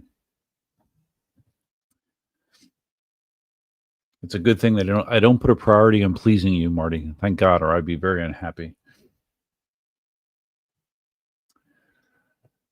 Tom Nell, Matt did fix it. I don't know why Marty says he's not riding it anymore. Well, I guess Marty didn't have the latest and greatest information. Just like Inmotion wasn't developing a performance wheel, right, Marty? 618. I wish I knew what that meant. Unredacted truth. Albert says performance wheels for Inmotion is a new venture. Think BMW or Mercedes-AMG. If P6 is marked as a success, then the future performance products can be greenlit. Yeah, that makes sense. Well, again, without knowing numbers, like I don't know, like what is Albert? Like you can maybe answer this. Like, what is viewed as a successful wheel? Selling how many wheels? What's successful? And now, of course, with the P6, it's much more expensive, so I'm sure that number is lower. But generally speaking, what is a successful wheel? 500 wheels, 1,000 wheels? Well, what is a successful wheel? King X Pawn says Albert dropped by Vancouver with the P6. It was awesome testing it out. Yeah. Stan says, how many buys will be considered Inmotion successful? That's kind of what I just said. Oh, wait, got to hop over here. I got a super chat, a $20 super chat from Mr. Real. Really? Oh, Mr. For Real. Thanks, buddy. I don't think I've ever seen you on a live stream before. Mr. For Real says, Duff, could you ask Marty if they plan on reinstituting a trade-in policy for low mileage and motion wheels? Well, Albert would be the one to ask about that. I have a low mileage V12 Pro. I'd love to trade it in for a P6. Well, I mean, you would get, assuming that they had it, you're going to get a credit for the V12, but it's not going to be a whole lot, to be honest with you, buddy. But let's see what Albert says about that. Okay, Albert said he doesn't know how many buys would be a success in Inmotion's world,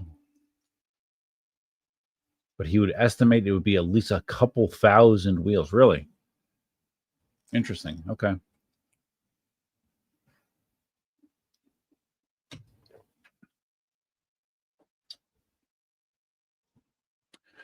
Unredacted Truth says $5,000 each.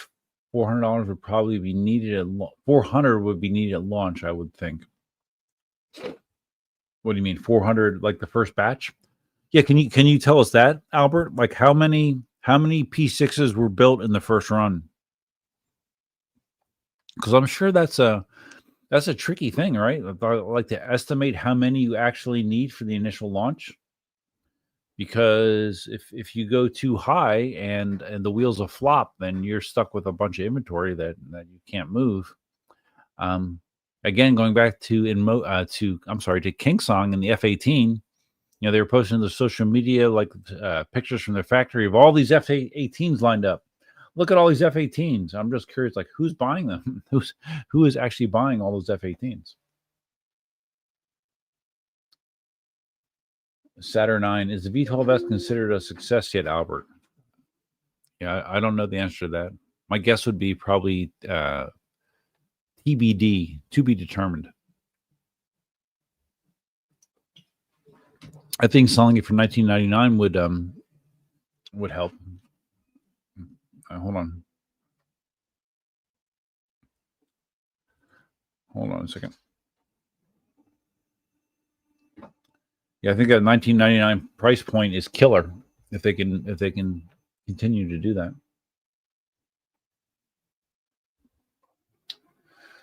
Larry says, "Hey everybody, I have to go teach my class. Have a great Thanksgiving. Rise safely." Yes, I did mention very briefly that tonight is technically Thanksgiving Eve. I don't know that I've ever live streamed on Thanksgiving Eve before, but it is Thanksgiving Eve.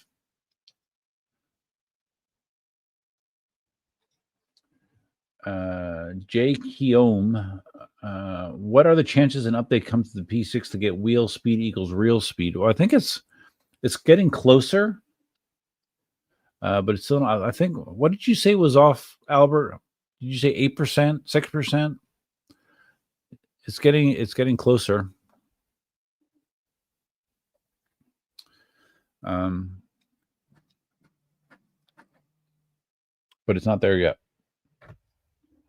Because I think when Joey did 74. I might have these details wrong, but when Joey did 74 during the Florida demo, that he was doing, was it 68 GPS or something, or I don't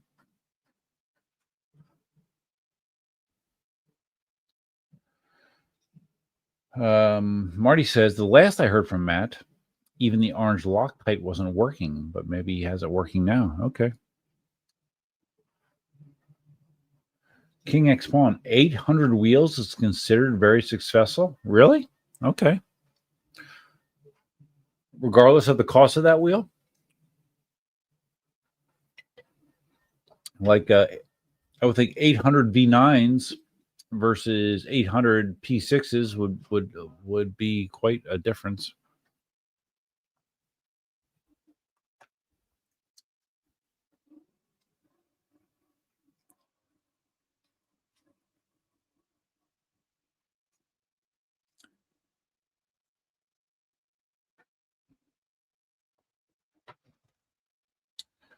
I didn't know Inmotion had a trade-in policy. Cool. Albert is here. Maybe he can answer.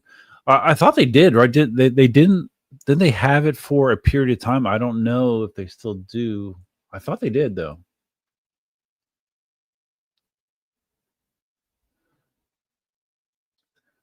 Albert says, generally, as far as I've gathered, I would say around 2,000 to 3,000 a year. I'm not sure what questions he's answering there. SXM Gator, is there a shop in Florida where I could demo EUC to see if I would like it? Yes. PEVconnection.com, around the St. Petersburg, Florida area. Rob and Mike, the owners of that store, they're great. They're great guys, and yeah, they'll be happy to let you demo an EUC.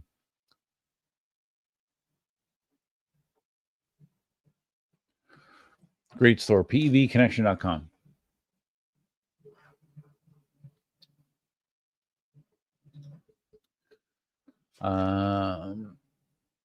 Okay, Albert answering the question about a trade-in program. He says, as far as I know, not at this time, but reach out to customer service. They may make a case-by-case call. Okay. Cool. Marty says, I can't believe it would take a couple thousand $5,000 wheels to be a success. Yeah, I don't know.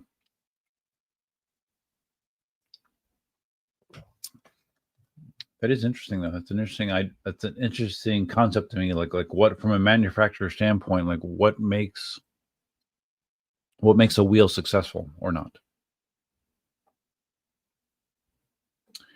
King X Pawn says 2,000 would be a very impressive number in EUC standards. I guess, like I've never gotten a real good sense of exactly how big the EUC market is. Really, I'm not privy to dealer sales numbers, so I really don't know. I mean, obviously it's been growing over the years, but I have no idea how big it is.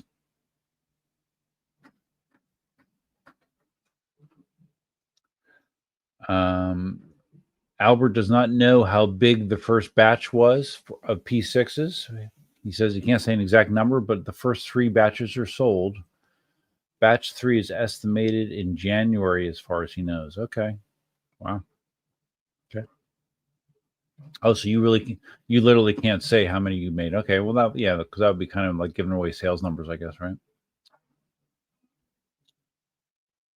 Stan, I wonder what Kingsong does with its own unsold inventory. I don't know. It must have a lot of it, though. I mean, they must have a shitload of S16s and S19 sitting around.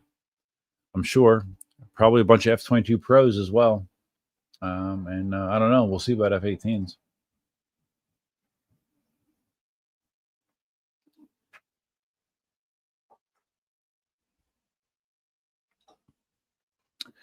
Albert says the next hurdle is making sure the first batch doesn't have any critical issues. Yeah, right. Exactly. And if it does, making sure I can resolve issues as quickly as possible. Yeah, cross your fingers, right? Hopefully. Now, the one thing that's different with this pre-production wheel that I'm testing versus the production wheels is the tire. Albert put a Michelin Pilotry 2 on this wheel. So the production wheels do not have a Michelin on them. When I asked Albert about the characteristics of the tire that the production wheels comes with, he said that it has more of a tendency to want to stay upright. And what was the other thing you said, Albert? Let me see.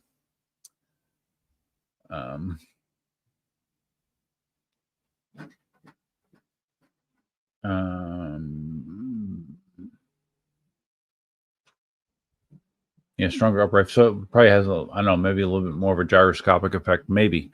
But I can tell you that the Pilotry 2, the 8090 Pilotry 2 that's on there feels great. It really does. I actually have a spare 8090 Pilotry 2 sitting in my garage right now. So if I would get a wheel, a P6, I would probably put that on, just based on how much I like the way that the wheel feels with that tire on it.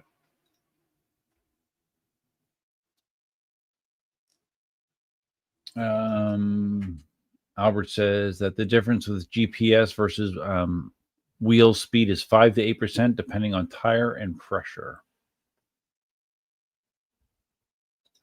Rider weight affects it as well? Really? Okay. That's interesting because I don't understand that, because my impression that would be that the wheel is measuring it just based on revolutions, not the weight. But yeah, I mean, obviously you know better than me. Marty says they would sell a lot of P6s if they were priced at 30. A lot. They would sell a ton.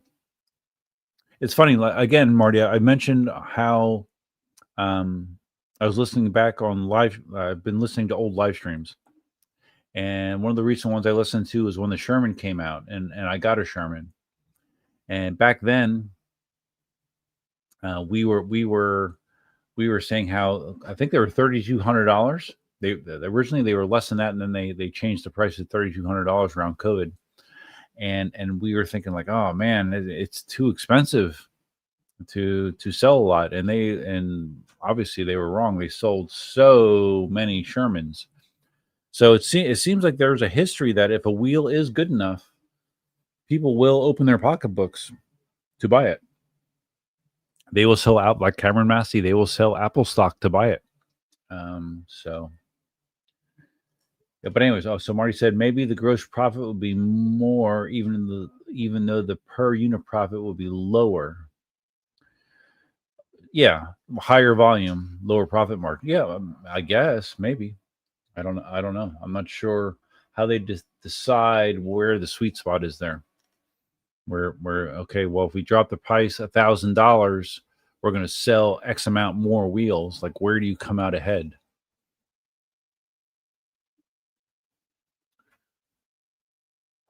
Stands agreed. 3,500. Yeah, that would be a sweet spot, but it's not.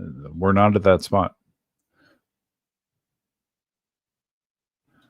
Unredacted truth. Yeah, they put some money in this venture with a race team and the promo. All this costs money. Yeah, Albert, we were talking, I think prior to you getting on, we were just talking about how like massive the investment in advertising and social media, and the race team is part of that. I mean, Inmotion has really spent the money to get the word out about their wheels.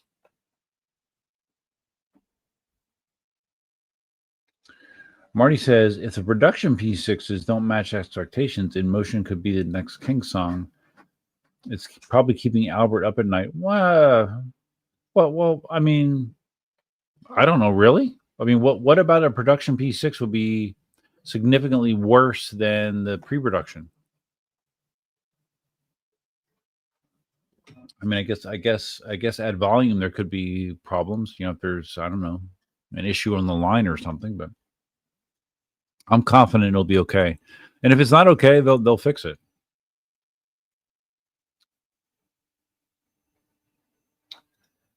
King X Pawn, I would agree. A lower price wheel would probably justify higher sales. I'd be curious how many sales of the NOSFET arrows.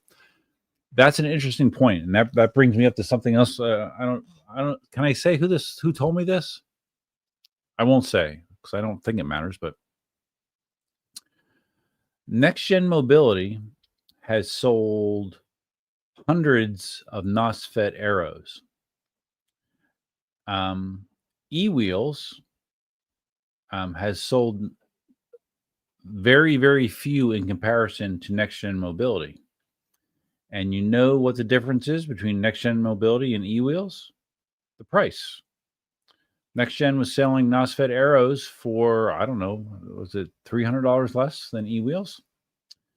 Something like that. I don't remember. It's somewhere between $200 and $400 less than E-Wheels.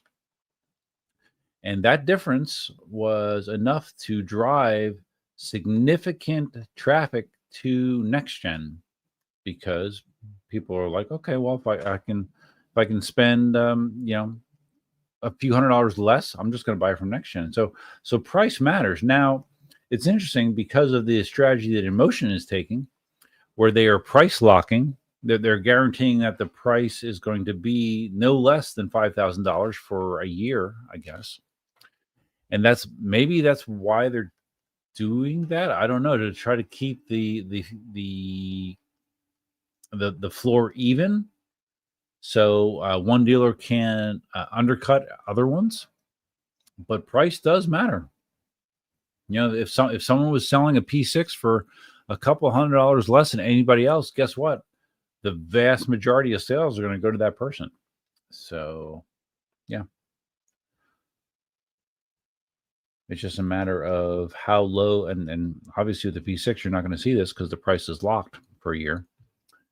But it is interesting. It's an interesting theory, or it's an interesting exercise to figure how many more wheel sales justify a lower price, where you actually come out ahead because you're moving so many more units.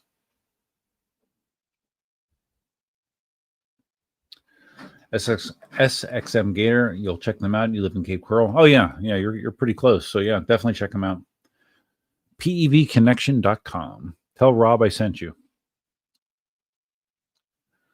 Stan says, I'm assuming the P6 isn't the profit wheel, just below the wheel, just the below wheels.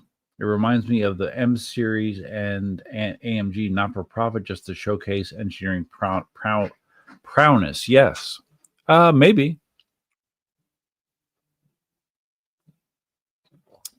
Yeah, that's viable.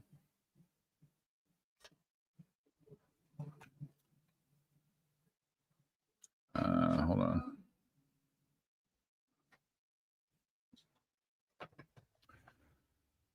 Unredacted truth. Let's unredacted truth. You have to be like the top fan. Like YouTube has this new thing where they give people XP for being a fan. Oh wow, no, Mr. For Real is the top fan because he did a $20 super chat. That gives you a lot of XP. Marty is second. He's the second top fan, and Stan is third.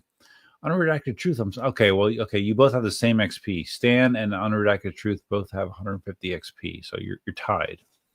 And actually, Dale's tied as well. So it's interesting.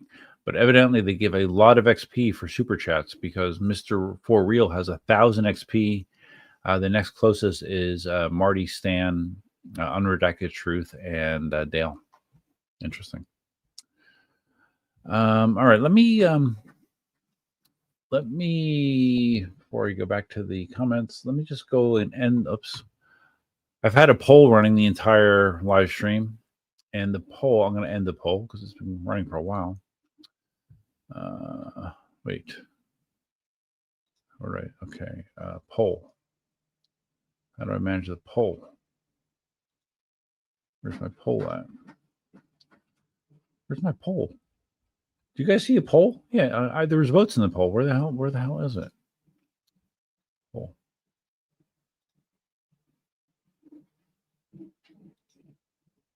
I'm trying to.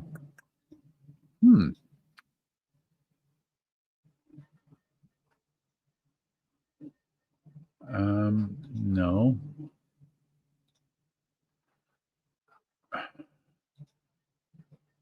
I can't see my poll to close it. What the F?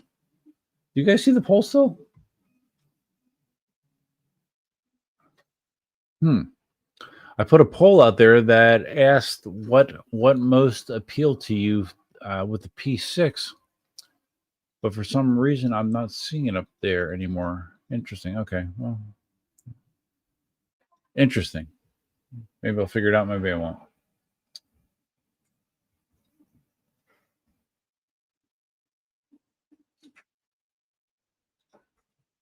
Albert says the market actually has been shrinking in the USA. Really?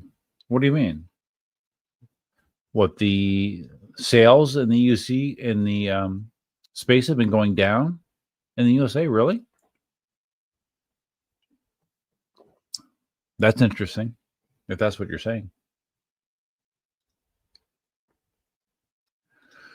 Marty says, hopefully Inmotion is happy with the success of the P6. Yes, I hope so.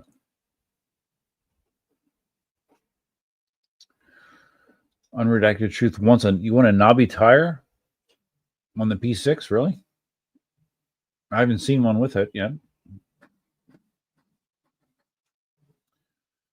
Saturn9 says, Albert, you guys have to do more outside USA marketing then.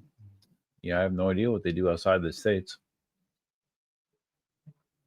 Oh, so Albert's only in charge of North America? Really? I didn't know that. I didn't know that you were focused on just North America, Albert. I thought you had your hand in everything. Okay, interesting. Ra says, how does the turning on the P6? So I can turn it on for you if you want. Just hold the button.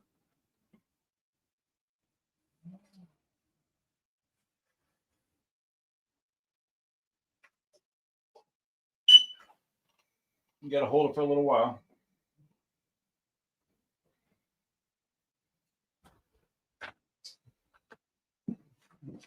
That's how you do it. Very easy. Has the same screen as the V12S, which I love, man. It's big. It's a full color. Has a lot of functions that are in the app. I love the screen on the V12S and the P6. Love them. Albert, in reference to how GPS versus wheel speed is affected, he says rider weight affects the tire squish. Okay. Oh, okay. Which would affect the revolutions.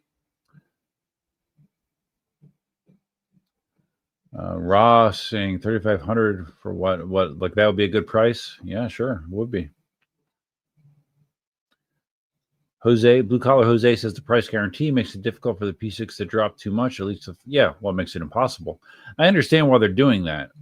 I understand they're doing it because they don't want to piss off people that bought the wheel. Like, hey, because it's a lot of money, right? I paid $5,000 and now you can get it for $4,500. That's going to piss me off. So I understand why they're doing it. But it would be nice to get one for less money if you could.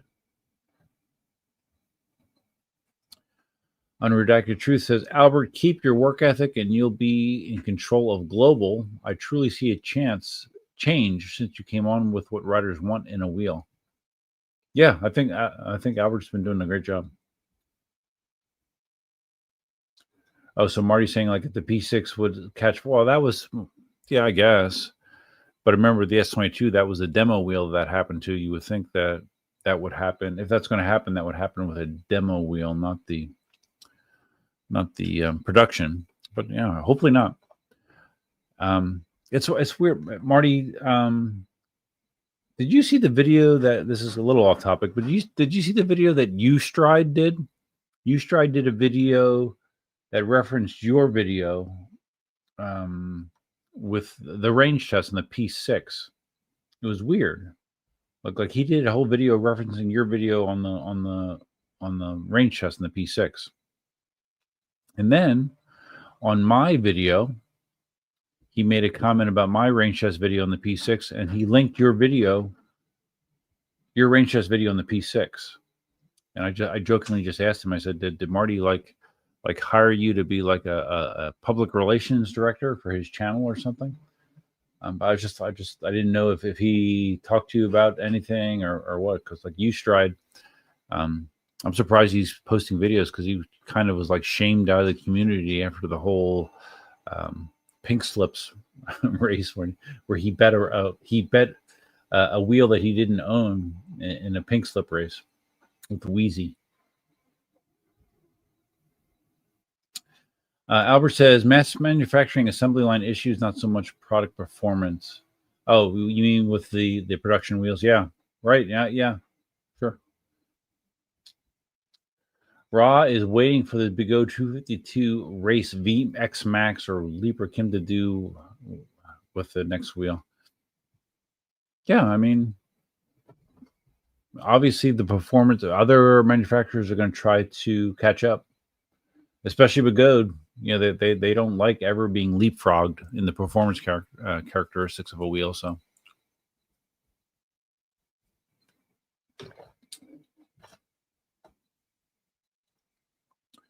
E-Wheels didn't import the first couple batches of what? Of the P6s or something else? Or the Arrows? Is that what you're talking about? Oh, okay. Okay, we're talking about the Arrows. So, okay. So in regards to why Next Gen sold so many more Arrows and E-Wheels, that Next Gen had more in stock due to tariffs. So NGM had stock when E-Wheels didn't have any. Okay, makes sense. That's a valid explanation. But they were still selling them for less as well, right?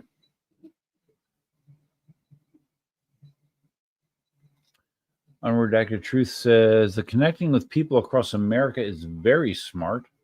Well, I mean, sending wheels out on demo tours is something that's been around for a while, but Inmotion is doing it in a more formal way. The connecting with people across America is very smart. Sadly, I had no idea until after you were in NYC, or I would have came to it. Willie Brady says 252 volts does sound exciting, does it? I guess. Ross says, I'm a new rider, 3 months. Are you riding X-Way after 3 months? Wow. Okay. Well, then you've progressed pretty quickly. Good for you. Albert says the demo day tours was a first time event, so the marketing reach wasn't done super large. Okay. Lessons learned from the experience will help us do a better job on future launches. Good. King X Pawn says it's shocking that my Sherman L is considered humble and reasonable now with these upcoming wheels. Sherman L is a great wheel, man. I mean, it's not like if you have a Sherman L, it's trash all of a sudden. It's a great wheel. Sherman L is a great wheel. P6 is just better. That's all. But I mean, if you're happy with your Sherman L, then I don't know that you have a compelling reason to go to a P6 unless you want to go a whole lot faster. Unredacted Truth is not normally on social media, so he didn't know about the P6 tour. Albert says price demand elasticity on electric unicycles isn't that strong.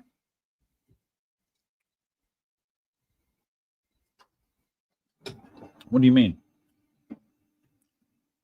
You mean that lower price doesn't necessarily translate into more sales? I'm not sure. I'm not quite sure what that means. Yes, Unredacted Truth. I don't know this, but I don't recall ever seeing you in a live stream before. So thanks for stopping in.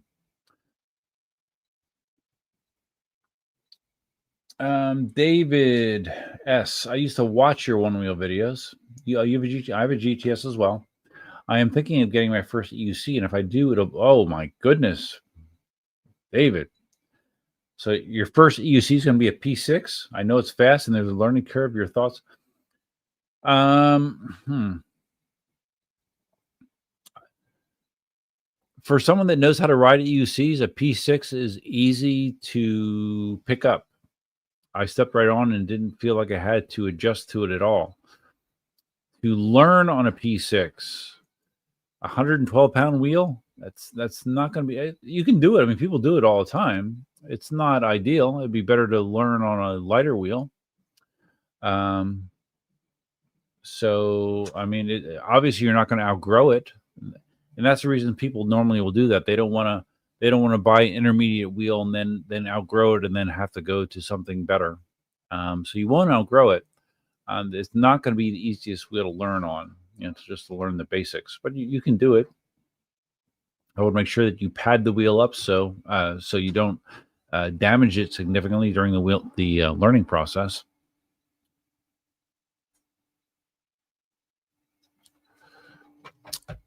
But yeah, it's going to feel a lot different than a one-wheel GTS. I can tell you that. My goodness.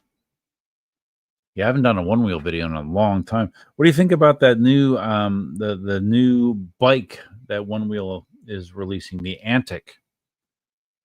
And then Float Life is doing the Wheelie Fun bike.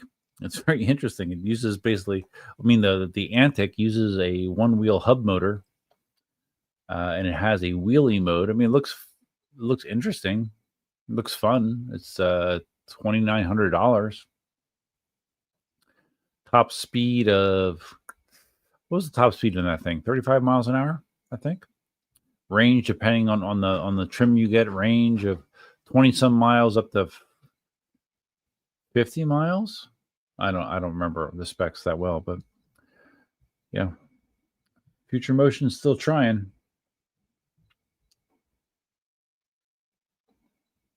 Lord Demons, there was a poll. There was. I don't know where it went. Because I saw unless I accidentally closed it. Maybe. Yeah, 'cause I don't see it anymore. I do not see it anymore. Maybe I accidentally closed the poll somehow. But there was a poll.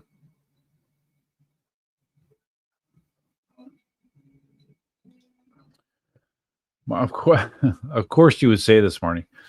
It disturbs me that I'm classified as number 2 here. I don't want to be seen as a fanboy. Now, all it means, Marty, is that you're participating on the live stream. Like comments give you XP, so that's all it means, Marty. You're not a fanboy. All right, no pulse. Okay, so the poll disappeared for some reason. It's okay.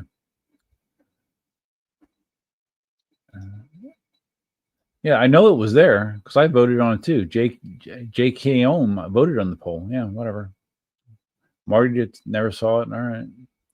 The way everyone missed the poll, it's usually at the top of the comment section. You'll see an option for the poll, but I don't know what happened.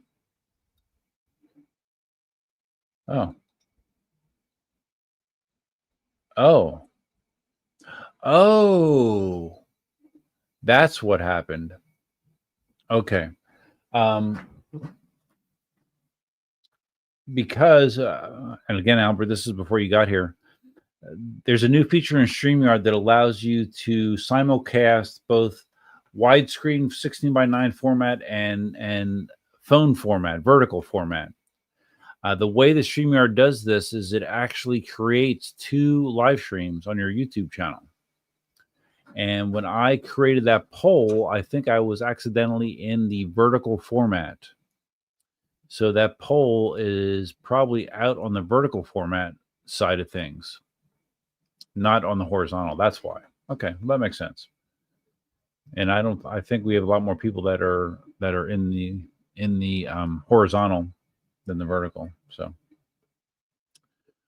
next time I'll put the poll in both spots, I guess. Lesson learned.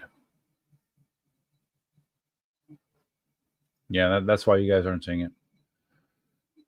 Blue Collar Jose, a Lynx version of the P6 would be perfect for me. A 3,000 watt hour battery with 55 mile an hour top speed with a range within 30% of the P6.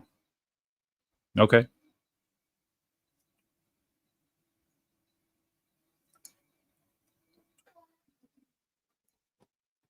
So you mean like a beefed up V14?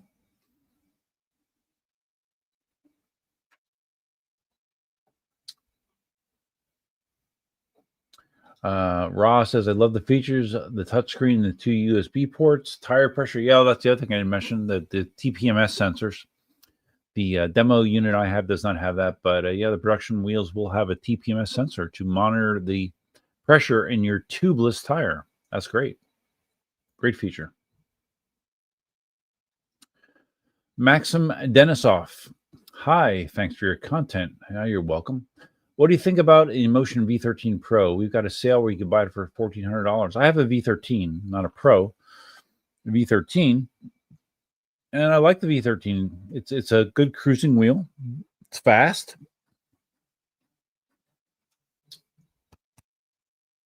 Not that maneuverable. It's a 22-inch tire. Has a color screen. For $1,400, it's a pretty nice deal. That's a good deal on a V13. Is that a new one or a used one? Yeah, I mean that's for that money, that's a good value.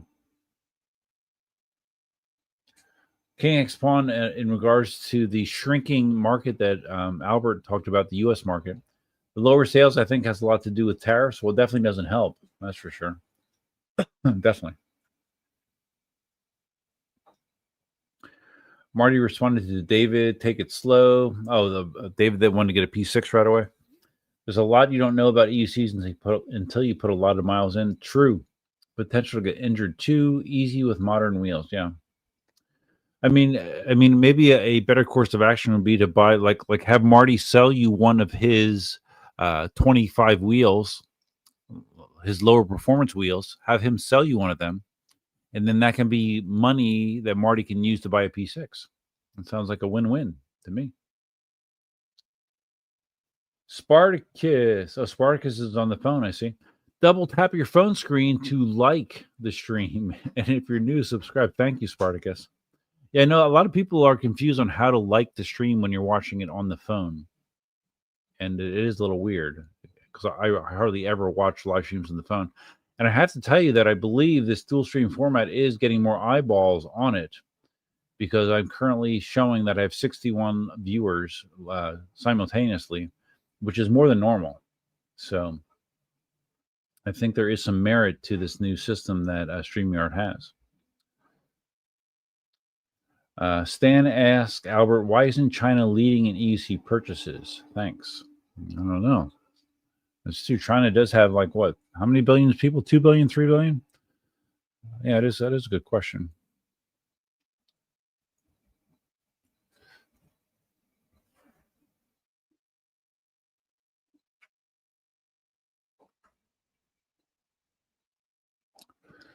That is a good question.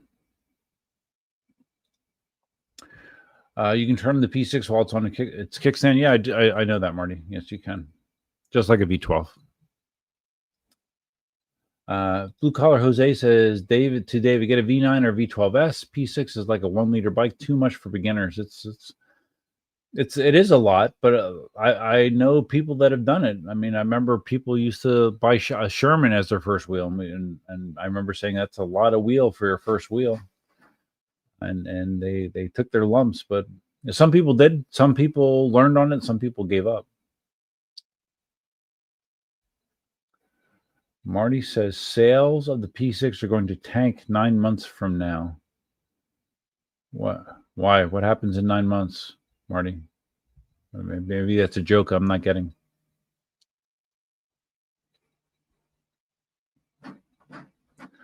Ross saw the U-Stride video. Okay. I keep falling further behind, but I'm doing nothing but responding to comments. Unredacted truth. I mean, the wheel sold well, right? The S22, yeah, it did. It did sell well. They sold a bunch of them. Marty says, sorry, U-Stride is a bit nuts. I avoid him like the plague now. He really doesn't make sense. The guy is weird, in my opinion. Shh, don't tell him. He might see this, Marty. He won't be your biggest fan. Yeah, I don't subscribe to U-Stride. I never did. And when I heard that story about what happened in New York City, I thought it was really, really weird what went down, and not didn't speak well of his character. Rye, did U-Street get a new wheel yet? Who knows? Who knows? I thought I heard that he actually wound up buying that EX30, the eWheels demo EX30, which was actually the eWheels EX30 demo that I had. That was the demo wheel that I had down here, which was the wheel that he raced in New York City. Just a nice little trivia fact. SXM Gator says, I understand a P6 is considered a performance wheel, but would it be, not just considered, it is, but would it be a good starter wheel? No, it's not an ideal starter wheel. No, it is not. A V9 is an ideal starter wheel. I'm currently a pretty good one-wheel rider, but EUCs have superior range. Yes, they do. They do.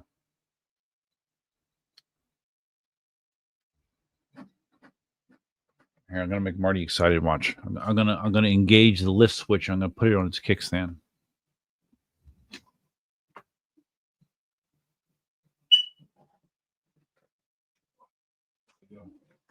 Now you get to see it at a different angle. With the headlight on. Although, really, why do I need to do this? Because I have it fully charged, so I can do my speed runs. I'm gonna turn it off.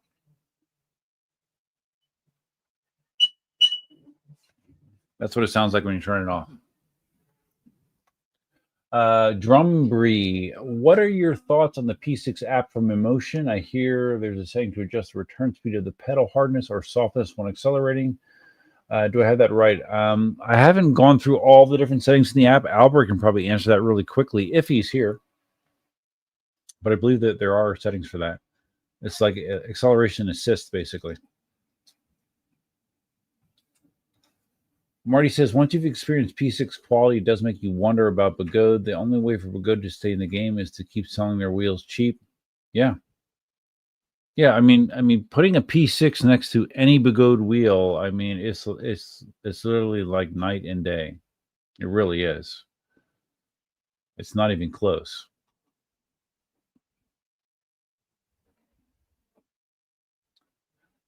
Stan asking for the P6 price drop prediction in 9 months. Marty.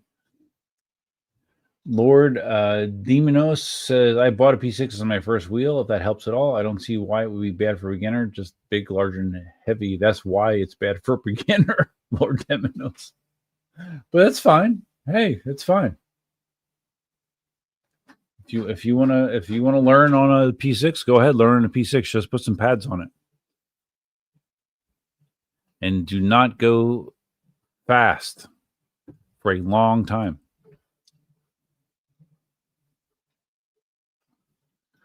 Marty says, can you imagine spending $4,500 for something like the Panther instead of an additional $500 for the P6 and everything that comes with it? No.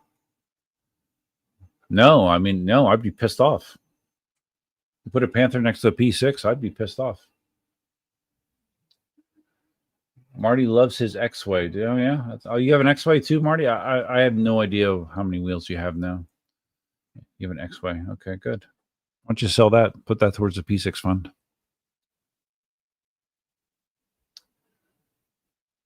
Unredacted Truth says, I don't think you. So you don't think a P6 is a bad wheel to learn on, really?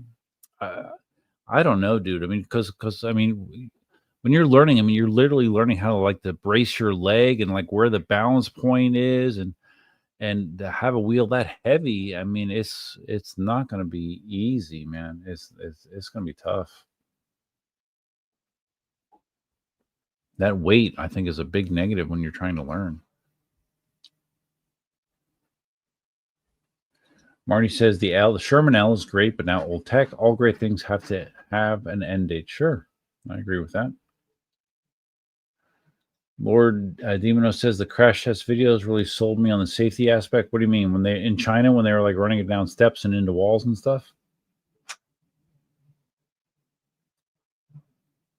Ross says it's always going to be the next big wheel every year. The Sherman is still a great wheel and gets good range like the P6. Yeah, Sherman is a great wheel.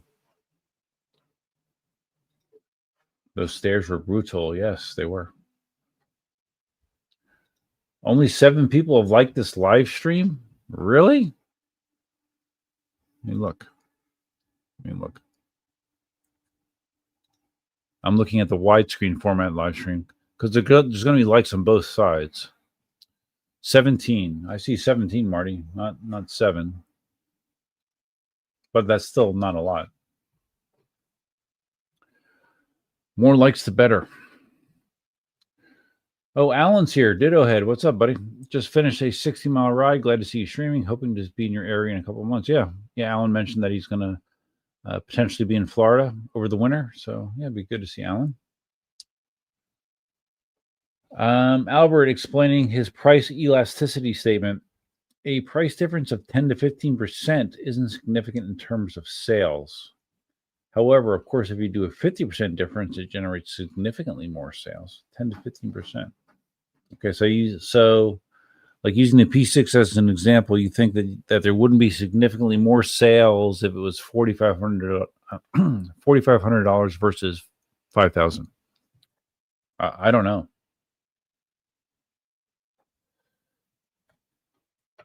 I don't know.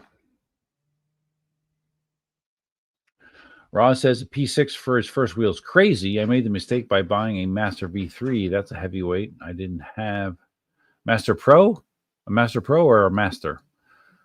I didn't even have 1 mile on it and sold it. You didn't have 1 mile on it? Oof. Ouch.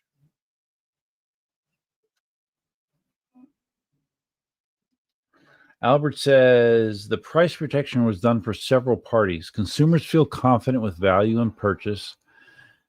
Dealers feel confident that price gouging won't happen. Yeah, no, I get it. So I guess I assume that Inmotion has some sort of arrangement with dealers that they are not allowed to sell the wheel for less for that year time period.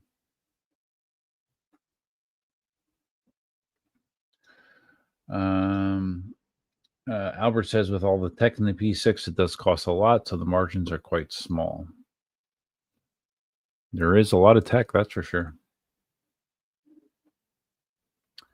Maxim Denisov, my friend bought Extreme Bull GT as a first wheel, and he broke his arm and leg while learning.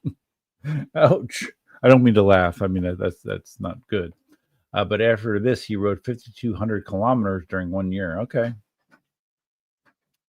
Like I said, a big, heavy wheel is not ideal to learn on. It doesn't mean you can't do it. It's not ideal. Spartacus says, we can't send jewel gifts in your vertical live. What are jewel gifts, Spartacus? I don't even know what those are. I know about super chats and gifted memberships, but I don't know what jewel gifts are. Like I know in Twitch they have bits. You can gift bits, but I don't know what Jules gifts are.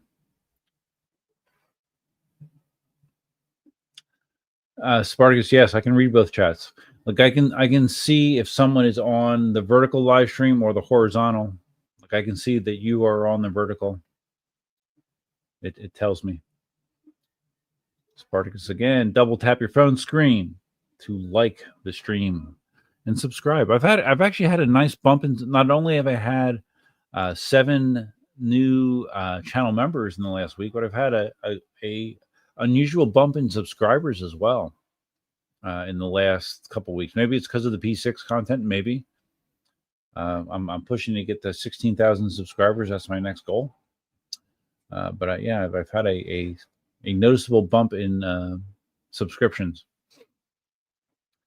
Ra, I have an important question, a big question. You think the cops going to crack down on wheels like the e-bikes? If you watched my video, my range test video on the P6, I talked about that at least in my area, there is talk about locking down on e-bikes. And my fear is they're just going to lump all PEVs into that, including electric unicycles.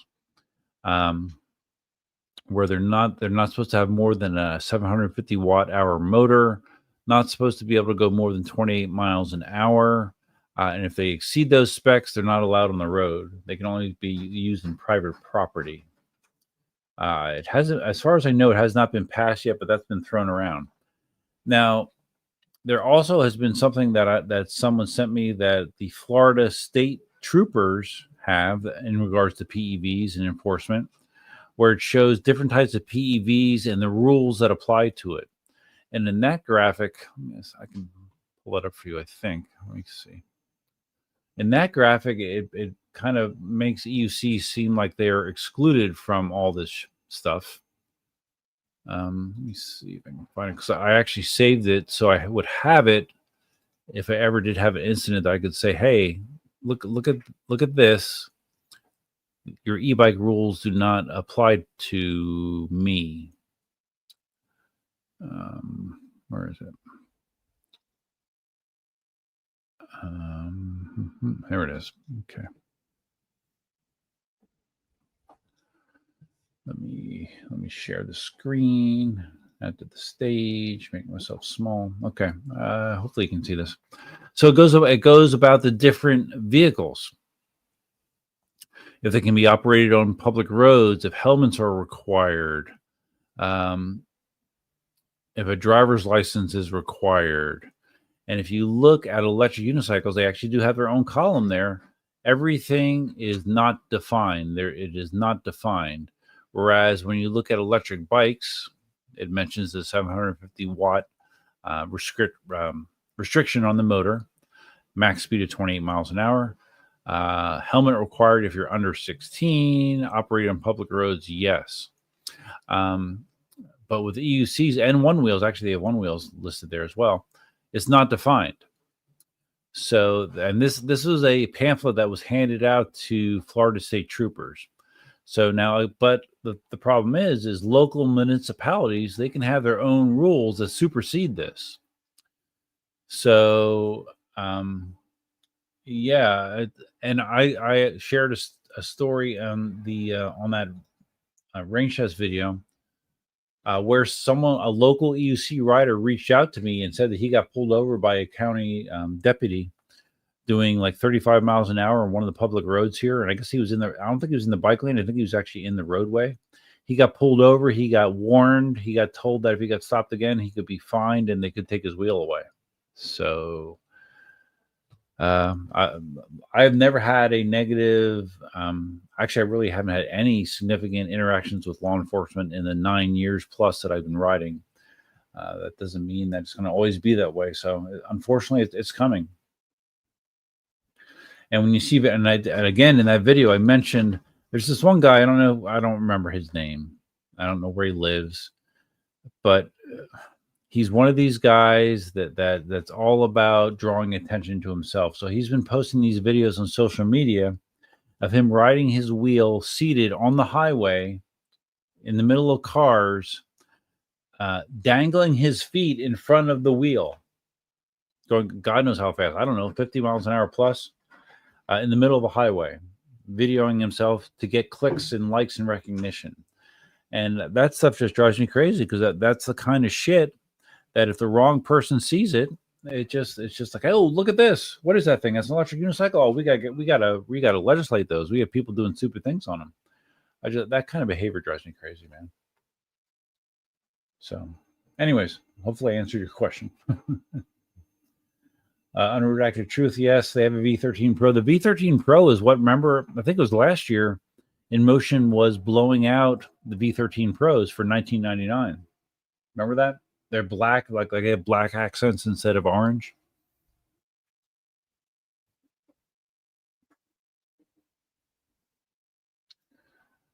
Marty says you just voted on my poll. Open up a new tab to see. Okay, Marty. All right. So demanding. Hold on. Wait, no, not that. I need this, and then I gotta go here, and then I gotta go here, and then I think here.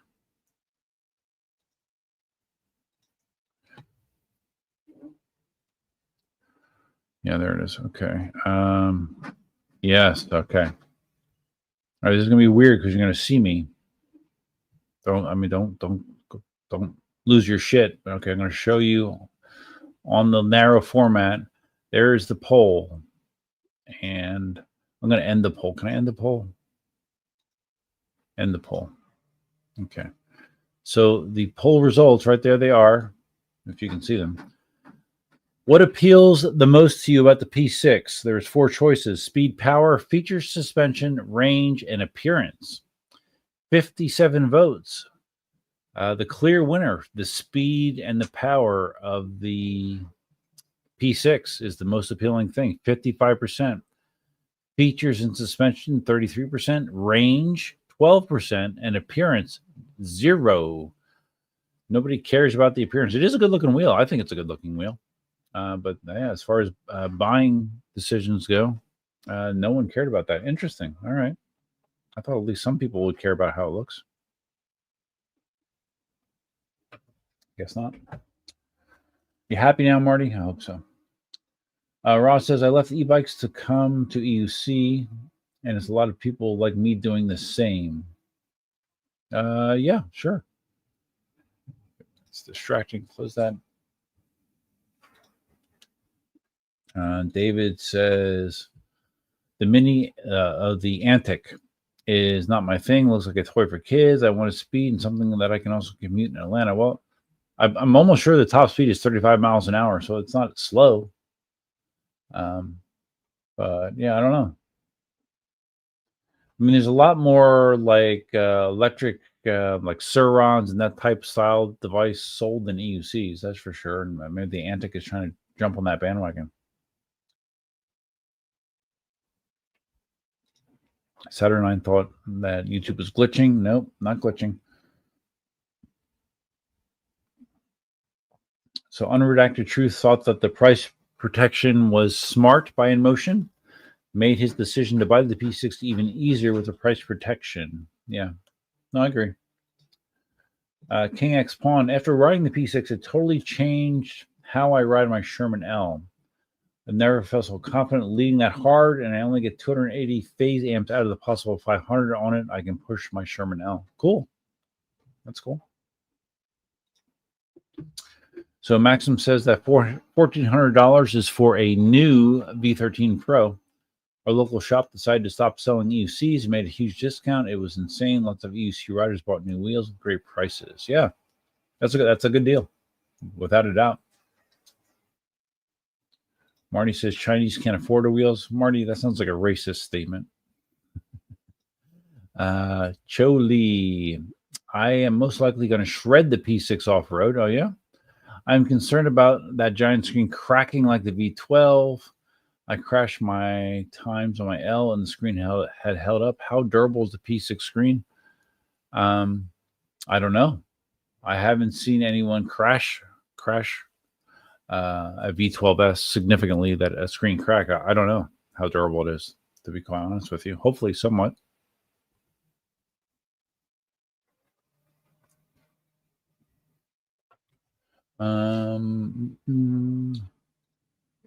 Albert says, to Stan, EUC isn't leading in China because you can buy e-mopeds for 10% the cost of an EUC. Really? Oh my God. 10%? Wow. Ross says, your live is late, is it? Okay. Unredacted truth, low class act. Oh, the guy that rides seated with his feet hanging out over the front of the wheel on the highway. I guess it's low class, but it's just a look at me kind of thing. You know, look at me. You know, people that get a lot of I don't know, they get a lot of personal satisfaction from social media accolades, I guess. So Marty says sales will tank in 9 months because people will wait 3 more months for the price drop. Oh, I see. Okay. Hey, Murray's here. What's up, buddy? Stan says, does that mean that we're being overcharged for EUCs? I don't know. Albert says because EUCs don't have much volume, so it's much more expensive to manufacture. Yeah, well, that makes sense, right? It's all about volume. The more volume, the lesser cost. So no, that makes sense. David says P6 is the wheel where I believe I will be safer on, and the only EUC I would buy from Marty is his Oryx. An Oryx, that'd be even bigger. But thanks to P6 range test is why I'm considering getting one. Okay. No, hey, like I said, there's been many examples of people buying high-end wheels and learning on them. Just expect some bumps in the road. Let's put it that way. So Marty says you can do everything in the app on the front panel. Okay, yeah, I haven't done a side-by-side comparison.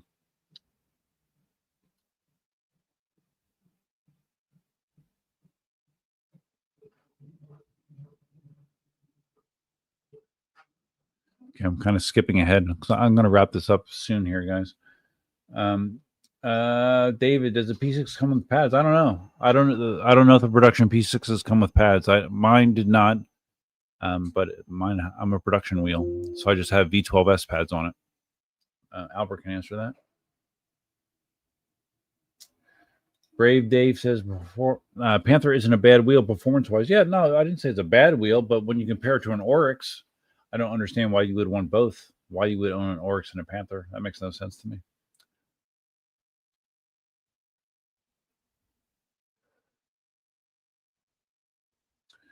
Albert says in 2021, China e-moped sales was 10 million units. Holy crap. With a 31% year-over-year growth. That's crazy. I remember, I think it was in China. Like I saw, like I don't know what the reason was, but like China, like confiscated a bunch of like mopeds and shit, and like they were running over them with a front end loader. And it was like a huge like graveyard of e-bikes and mopeds and stuff. I can only imagine what goes on over there. Okay, so the production P6s will come with the stock pads like the V12S. Okay, so similar to what I have on my V12S.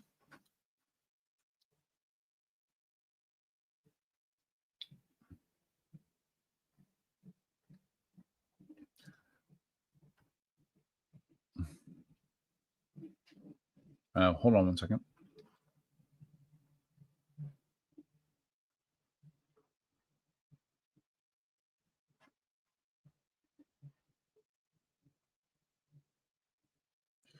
Hold on.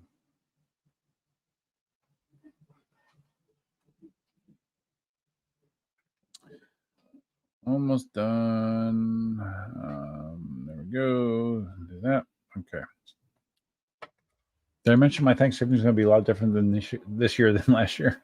Okay, so JK Ohm, I've been a Begode fanboy since the MSX. I had an MSX 100 volt. Looking forward to an app tutorial to learn how to use all the sliders. Yeah, actually, I don't know. Maybe I need to make 3 videos yet. Now that you mentioned that, I might need to make 3 videos yet. Because yeah, thank you for mentioning that. Albert says the EUC market is like tens of thousands worldwide. Wow, tens of thousands versus 10 million just in China. That's kind of crazy, Albert. But it's good. I mean, I really appreciate you being on the stream because you have insight that is very rare and valuable. EUC Living watching on the vertical live stream. Yo, what's up, EUC Living? Maxim says, how many miles do you have in your V13? Did you have problems with the suspension? I saw a lot of comments that it can survive only 5,000 to 8,000 kilometers after you need to buy a new one or ride without it. Well, I got mine used. I did a barter deal on mine, so I got mine used, and mine came with problems. It looks like the wheel had been opened up before, and I actually put new struts on mine. Mine has 4 new struts. I totally replaced the suspension with aftermarket suspension stuff. There's a company that sells aftermarket struts that are supposedly better than the stock. I don't know if they are or not. But I did do that, and it does feel better than I remember the stock V13 feeling. Not significantly better, but better. But my V13 has less than 1,000 miles on it. But like I said, I got it used, and I think whoever had it before might have screwed it up a little bit. Ross says your live stream is late, far behind. Are you talking about? Oh, you're talking about the chats? Well, like, okay, so you left that comment at 10:19 at 10:38. Yeah, dude, I'm going fast as I can. I'm losing my voice, and I'm skipping. I'm trying to skip some stuff that's not significant. You guys, I mean, I appreciate all the participation for sure. Oh, so EUC Living is J Master Skills. Want to comment on the V13 for 126 volts? Yeah, it's true. It's a 126 volt wheel. I like my V13. It's the only wheel I can ride seated comfortably.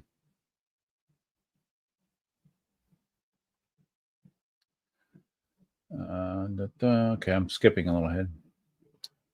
Stan, is Kuji scheduled to release a P6 review? He already did that, didn't he?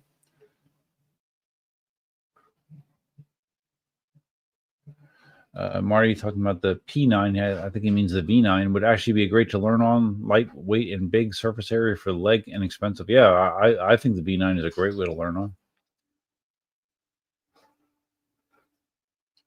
That dude in red. What is up, Duff? Happy Thanksgiving. Oh, say happy Thanksgiving. Happy Thanksgiving. It's not quite Thanksgiving, at least in Florida. Happy Thanksgiving, dude. So Spartacus, so I was asking about the jewel gifts. They're kind of like TikTok. They pop up on the screen. Really?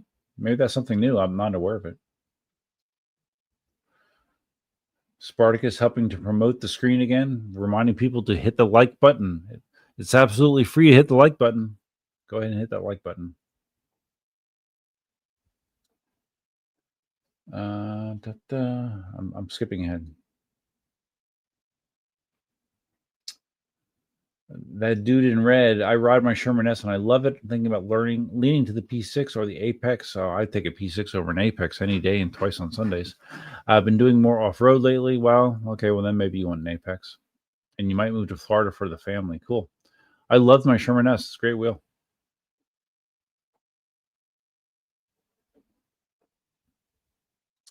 Stan can't believe that Florida's even thinking of enforcing a PEV law. They don't they have new beaches? Yeah, they do have some new beaches. They're thinking about it because there's been incidents. There's been people that have been killed after being struck by people on electric bikes. That's why, and that's why for years and years and years I've railed about the potential negative outcome of something bad happening with someone on a PEV, whether it be an electric bike or an electric unicycle. Yeah, so that's where it comes from.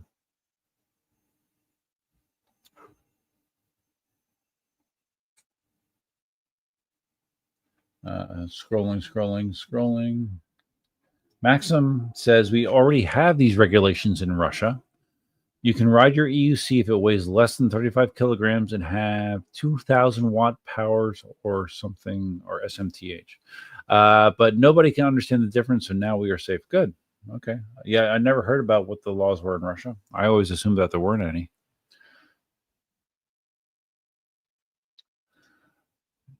Albert says that the market in the U.S. is shrinking as riders leave due to injuries or reliability issues. Interesting.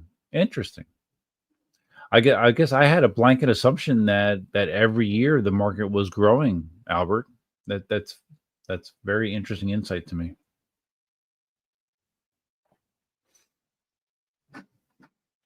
There's less new riders than people that have left. I get it.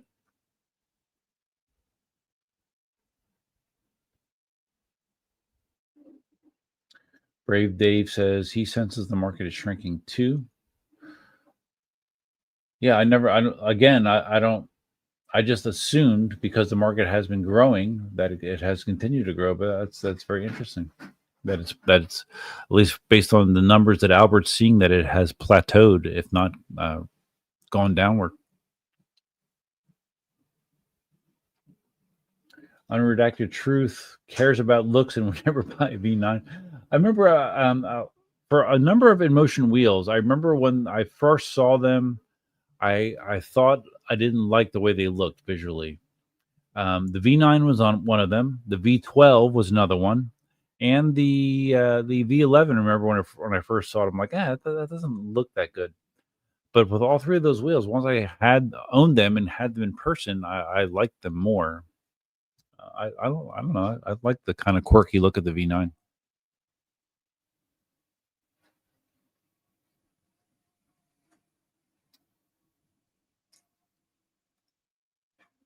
Unredacted Truth. I was kidding.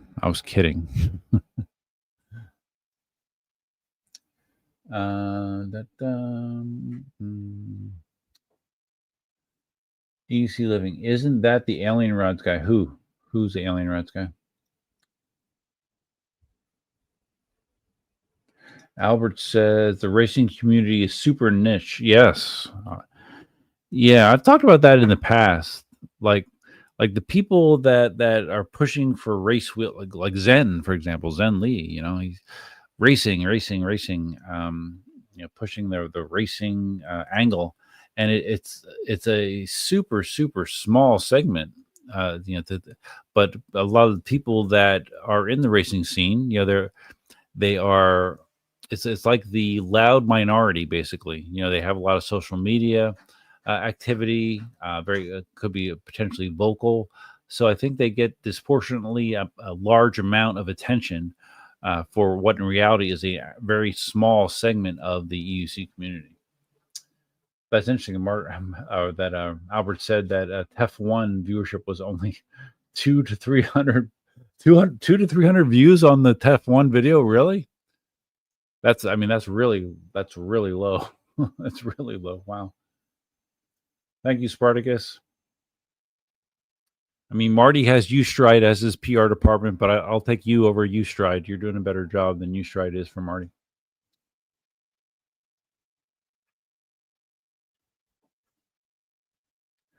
Albert says if we want more products in racing as a community, we need to support racing more. Yes, I don't know. That's always been my claim is that it's not. It interests a small amount of people. I don't know that appeals that many people. But that being said, letting people like me review the P6 and Marty shows that the wheel has appeal far beyond just using it as a performance racing wheel, right? I think that's smart. I think it's smart. I mean, I think it's smart to show the high performance characteristics of the wheel, but I think it's also smart to get it in the hands of average everyday EUC riders that can appreciate other aspects of the wheel. I think that's smart. And I'm not saying that just because I have one sitting behind me right now.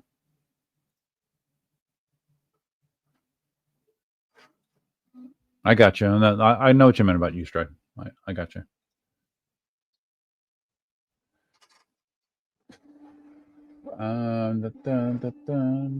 UC Living sync pads with next gen mobility. Sync pads with their P6s?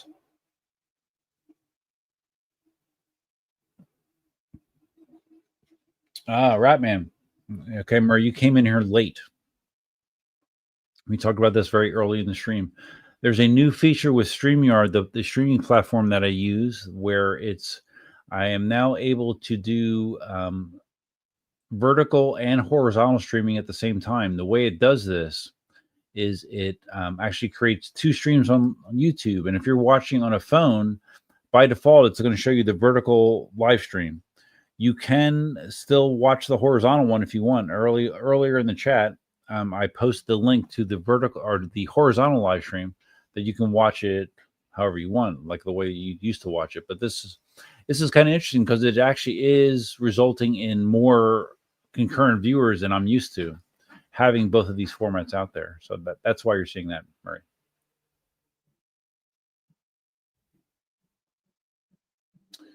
You see living customer services close to e-wheels, what alienized, just as any replacements come from manufacturers, but they had my back on all my problems. I assume you're talking about alien rides.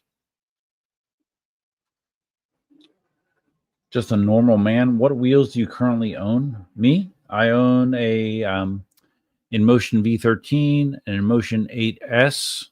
Oh, wait, no, I'm sorry. An Inmotion V8S, Inmotion V12S, an Inmotion E20, an Inmotion V9, a NOSFET Aero, and a Veteran Patton, 7 wheels. That's what I own.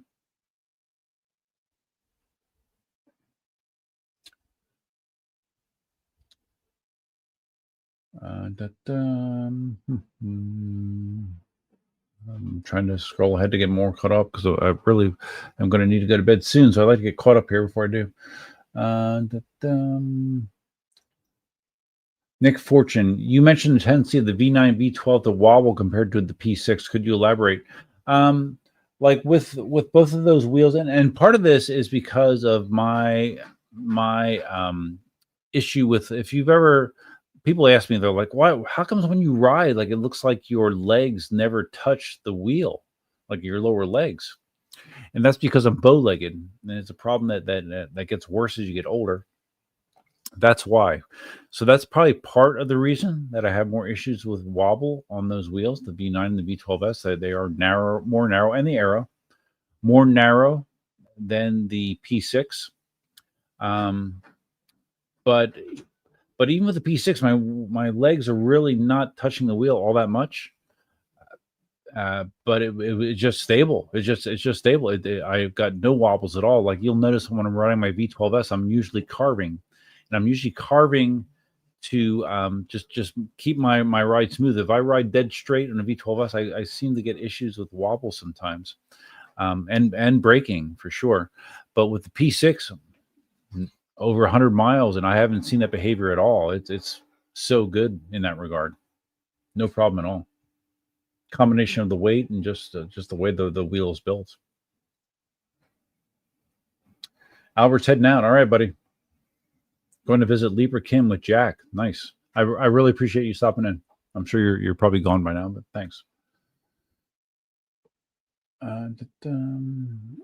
Stan, has anyone been to Libra Kim's factory? I don't know that I've ever seen a video about Libra Kim's factory. I've seen pretty much everybody else. Oh, he's actually there now. Okay.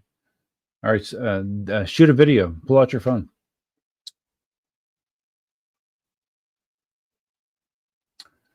Ronan's here. Ronan, say hello to Lene. Yeah, Ronan, I mentioned the anime cartoons that you made with Sora. Very funny. King David. Well, unless Albert, I wonder if Albert answered this. King David asks, "Is it true Pagoda is working with Inmotion on X-Max?" I would be very surprised if that's true.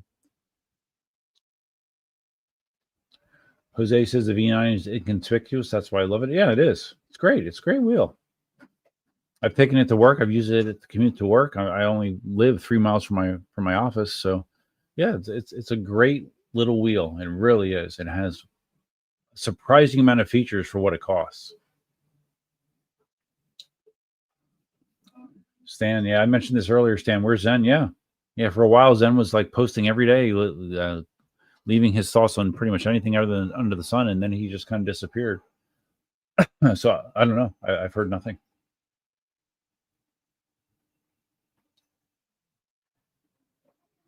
UC Living.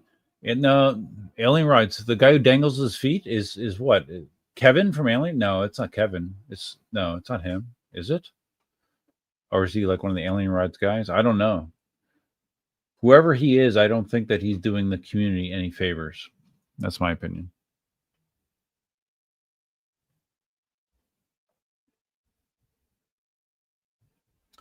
Unredacted Truth.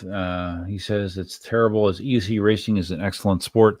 Yeah, I mean, to be quite honest, I don't watch the EUC races. I don't really care about them either. But that's just, it's different strokes for different folks. It doesn't excite me. And this is a new name, EUC Chasing Pavements. I love my EUCs and been riding for 8 years now and still have 8 wheels. Okay, so you've been riding almost as long as I have. But it would not surprise me if in the next 5 to 10 years, EUCs would fade away and disappear. Hope not, but never say never. You never. Yeah, who knows? I don't know. I mean, strict regulations could do that. If there are a lot of regulations that are limiting use of those devices, yeah, that could definitely hurt for sure. Geo, hey man, I've been trying to get dimensions for the P6. Are you able to get it for me? You messaged me on Instagram, Facebook, Telegram, and I have my wheel coming in December. I think I saw some of those messages. I apologize, Geo. I haven't had a chance to respond. What measurements do you want to know? What do you want? Because you said you want to make a stand or something. I mean, you want to know the height of the pedals? What do you want to know?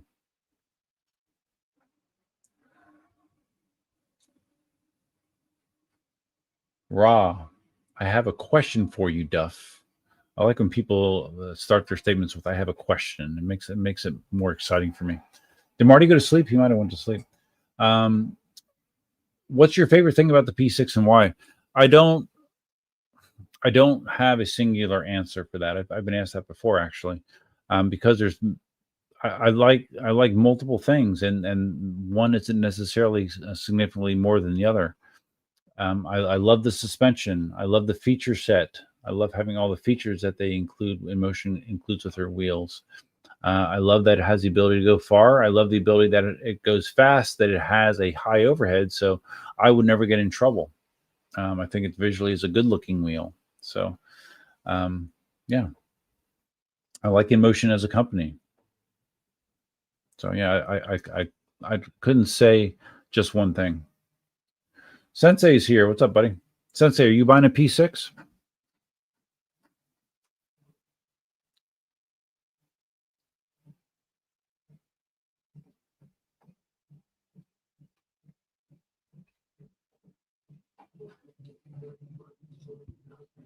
Yeah, that's always been an issue. Unredacted Truth says younger people are always interested in wheels, but they can't afford them when I'm riding on the Jersey Shore. Yeah, that's right. I mean, if you look at the hobby, it's dominated by older individuals mostly that have more disposable income. It's an expensive hobby, man. I mean, we're talking about the P6, a $5,000 wheel. Kids don't have that kind of money to throw around normally. So yeah, that is a thing. But they might be able to scrape together $9.99 to get a V9.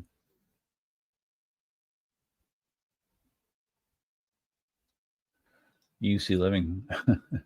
You mustn't watch my channel very much at UC Living because I had an F22 Pro. I had it. I bought it from Alien Rides, and I sold it after about a month. Well, I didn't sell it actually. I traded it to Rob Lee at PEV Connection for an Arrow, for an offset Arrow. F22 Pro had some cool features. The suspension was good and had the suspension in all 4 corners. The thing that made me not stand the wheel was the dihedral angle on the pedals. It had a very steep dihedral angle. Some people like a steep dihedral angle. I hate it. And it made it like after 10 miles, I could not wait to get off the wheel because that angle was killing my feet and my ankles. It hurt like crazy. And then hence they released the F18 The F18 has adjustable dihedral angle, so you can actually adjust it to be less severe. F22, you can't. You're stuck with that severe angle, and it sucks for me. It sucked for me. So, yeah, I got rid of it.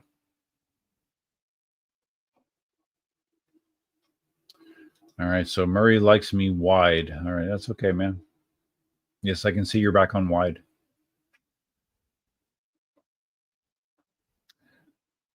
Unredacted Truth says that Zen is a funny guy. Yeah, I've known Zen for a long time. I find him entertaining. Yeah. SXM Gator seems like the biggest pain is to do a tire change on an EUC. Well, that depends on the wheel. Some are significantly worse than others. I've done a bunch of tire changes over the years. I'm never looking forward to it, but yeah, some wheels it's not a huge deal, but some it is a bitch. It's a bitch.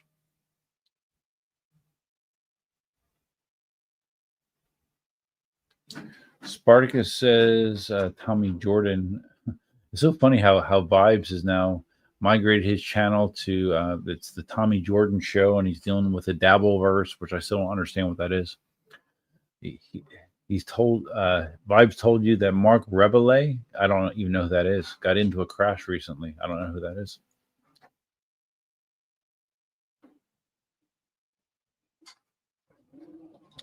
All right, Gio, you need to know the dimensions of the width of the wheel, the total width. I'll do it for you right now. The width of the wheel and the height from the bottom of the tire to the pedals. Okay, hold on. All right, let's do the width.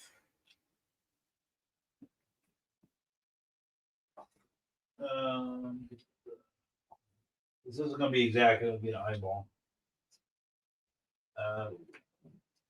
Looks like a little bit less than 8.5 inches wide.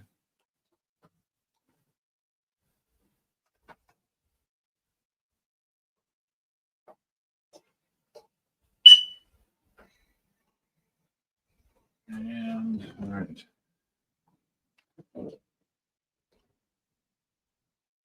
Well, the pedal hangers are a little bit higher, but you're going to probably rest the stand on the battery box, or I think it's a battery box, which is a little bit lower.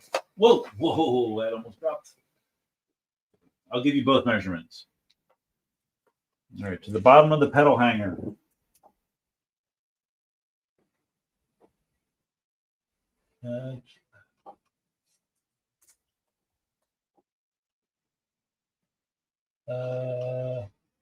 That's about 8.25 inches.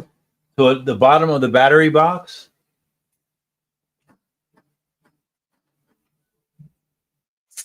Bottom of the battery box from the tire to the battery, bottom of the tongue twister. The bottom of the battery box is a fraction over 7 inches. Does that answer your questions? And I apologize for not getting back to you, but I mean, I get a lot of messages and requests on social media, so I don't necessarily have the time to respond to them.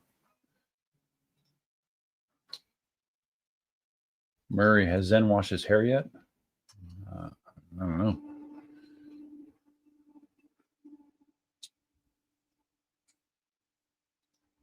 I charged on the 120 outlet with the 5 amp stock charger.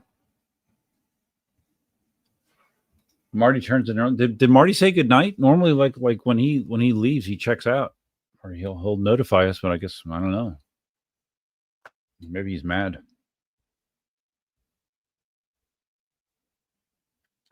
Ross says basically the P6 is the wheel of the year, and other companies need to step it up in 2026. If you're asking my opinion, yes. In my opinion, the P6 is the best wheel that I've ever tested or ridden. You know, when you consider everything, it's the best wheel I've ever ridden. Raw, am I a speed guy? No. Am I a range guy? No. I'm neither, really. I mean, to me, like, fast riding is in the 30s. The only time I push range is when I'm doing a range test for a review. So I'm neither. I'm not either of those things. EUC Living hated that angle as well. There you go. Some people like it. They feel more locked into the wheel with a high dihedral angle. I think it's like torture.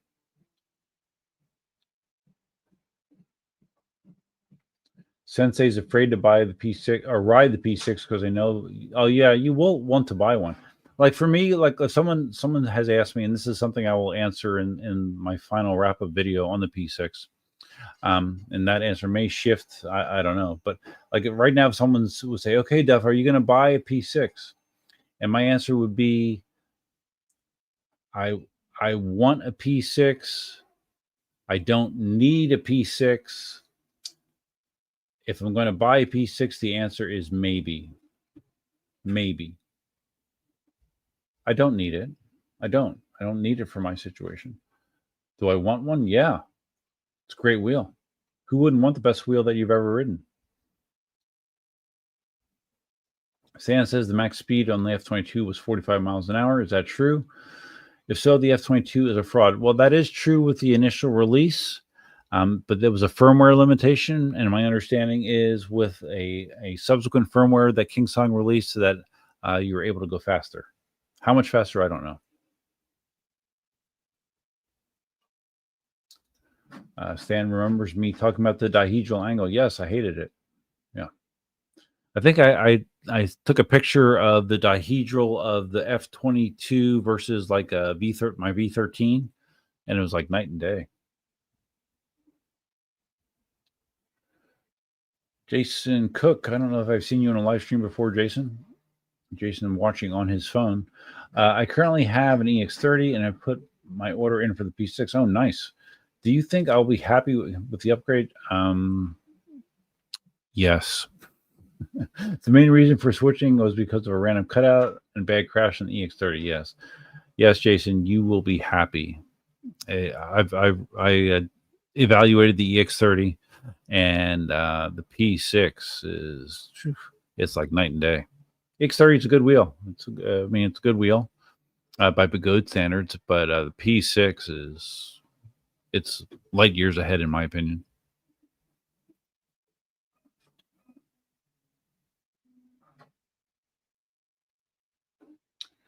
Oh, Geo wants the width of the tire.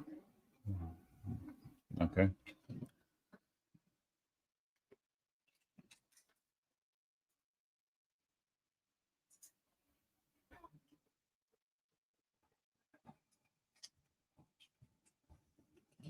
It's 3 inches. Now again, this is a Michelin Pilot Street 2, but I believe the stock tire is 3 inches wide as well.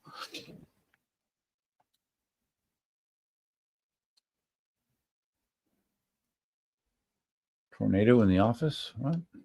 My office?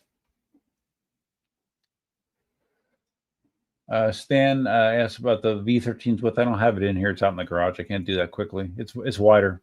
V13 is wider.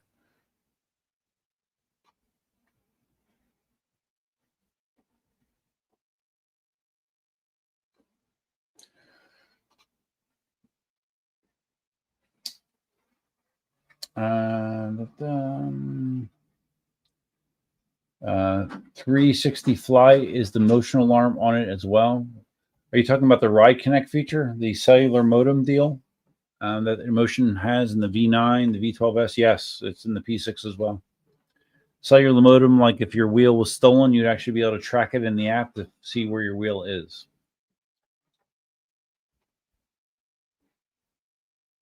I mean, I want to show. I did want to mention this. I mean, this thing, it seems so impressive. Like when I got the charger, and you look at the charge port that this thing uses. Look at the. I don't know how well you'll see this. Look at the charge port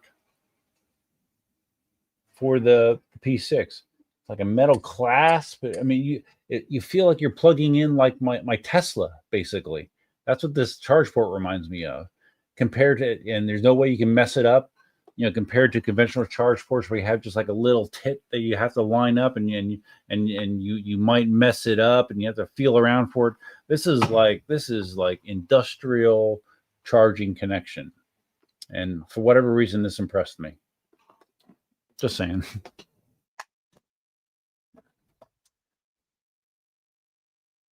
King David says, nobody needs a P6. True. That is true. Some people will say they do, though. PUC living. I can do 65 in my F22 Pro, yeah.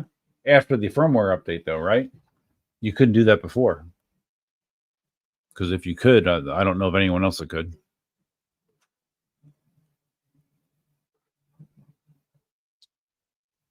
Oh,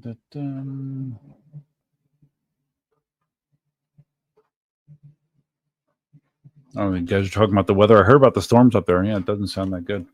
Did I actually catch up? I think I'm actually caught up. Oh, good. I am. I'm actually caught up. All right, guys. It's 11. It's after 11. Holy crap! I've been live streaming for 3 hours and 10 minutes. 3 hours and 10 minutes. So I think I'm going to call it a wrap. Like I said, I have 2 or 3 more videos I'm going to be shooting on the P6. I told Albert that I should be ready to ship the wheel off early next week. So I hope to get all that stuff shot. But hold on. We got some nice comments from Jason. Yes. You're welcome, Jason. I appreciate anyone that takes the time to look at my videos. And Gio says, thanks for the measurements. I bought the P6 and didn't tell my girlfriend. How mad do you think she will be? It depends on your girlfriend. If she's not mad, she's a keeper, Gio. How's that? If she's not mad, she's a keeper. Yeah, Gio might be in the doghouse. So anyways, guys, that's all I have for now. Thanks for stopping in. Look for more content in the next couple of days. And have a great Thanksgiving. It's almost Thanksgiving. I'm less than an hour away from Thanksgiving here in Florida. Hope you have a great Thanksgiving if you're in the States. Otherwise, hope you have a great weekend. That's all I have for now. And until next time, Duffman out.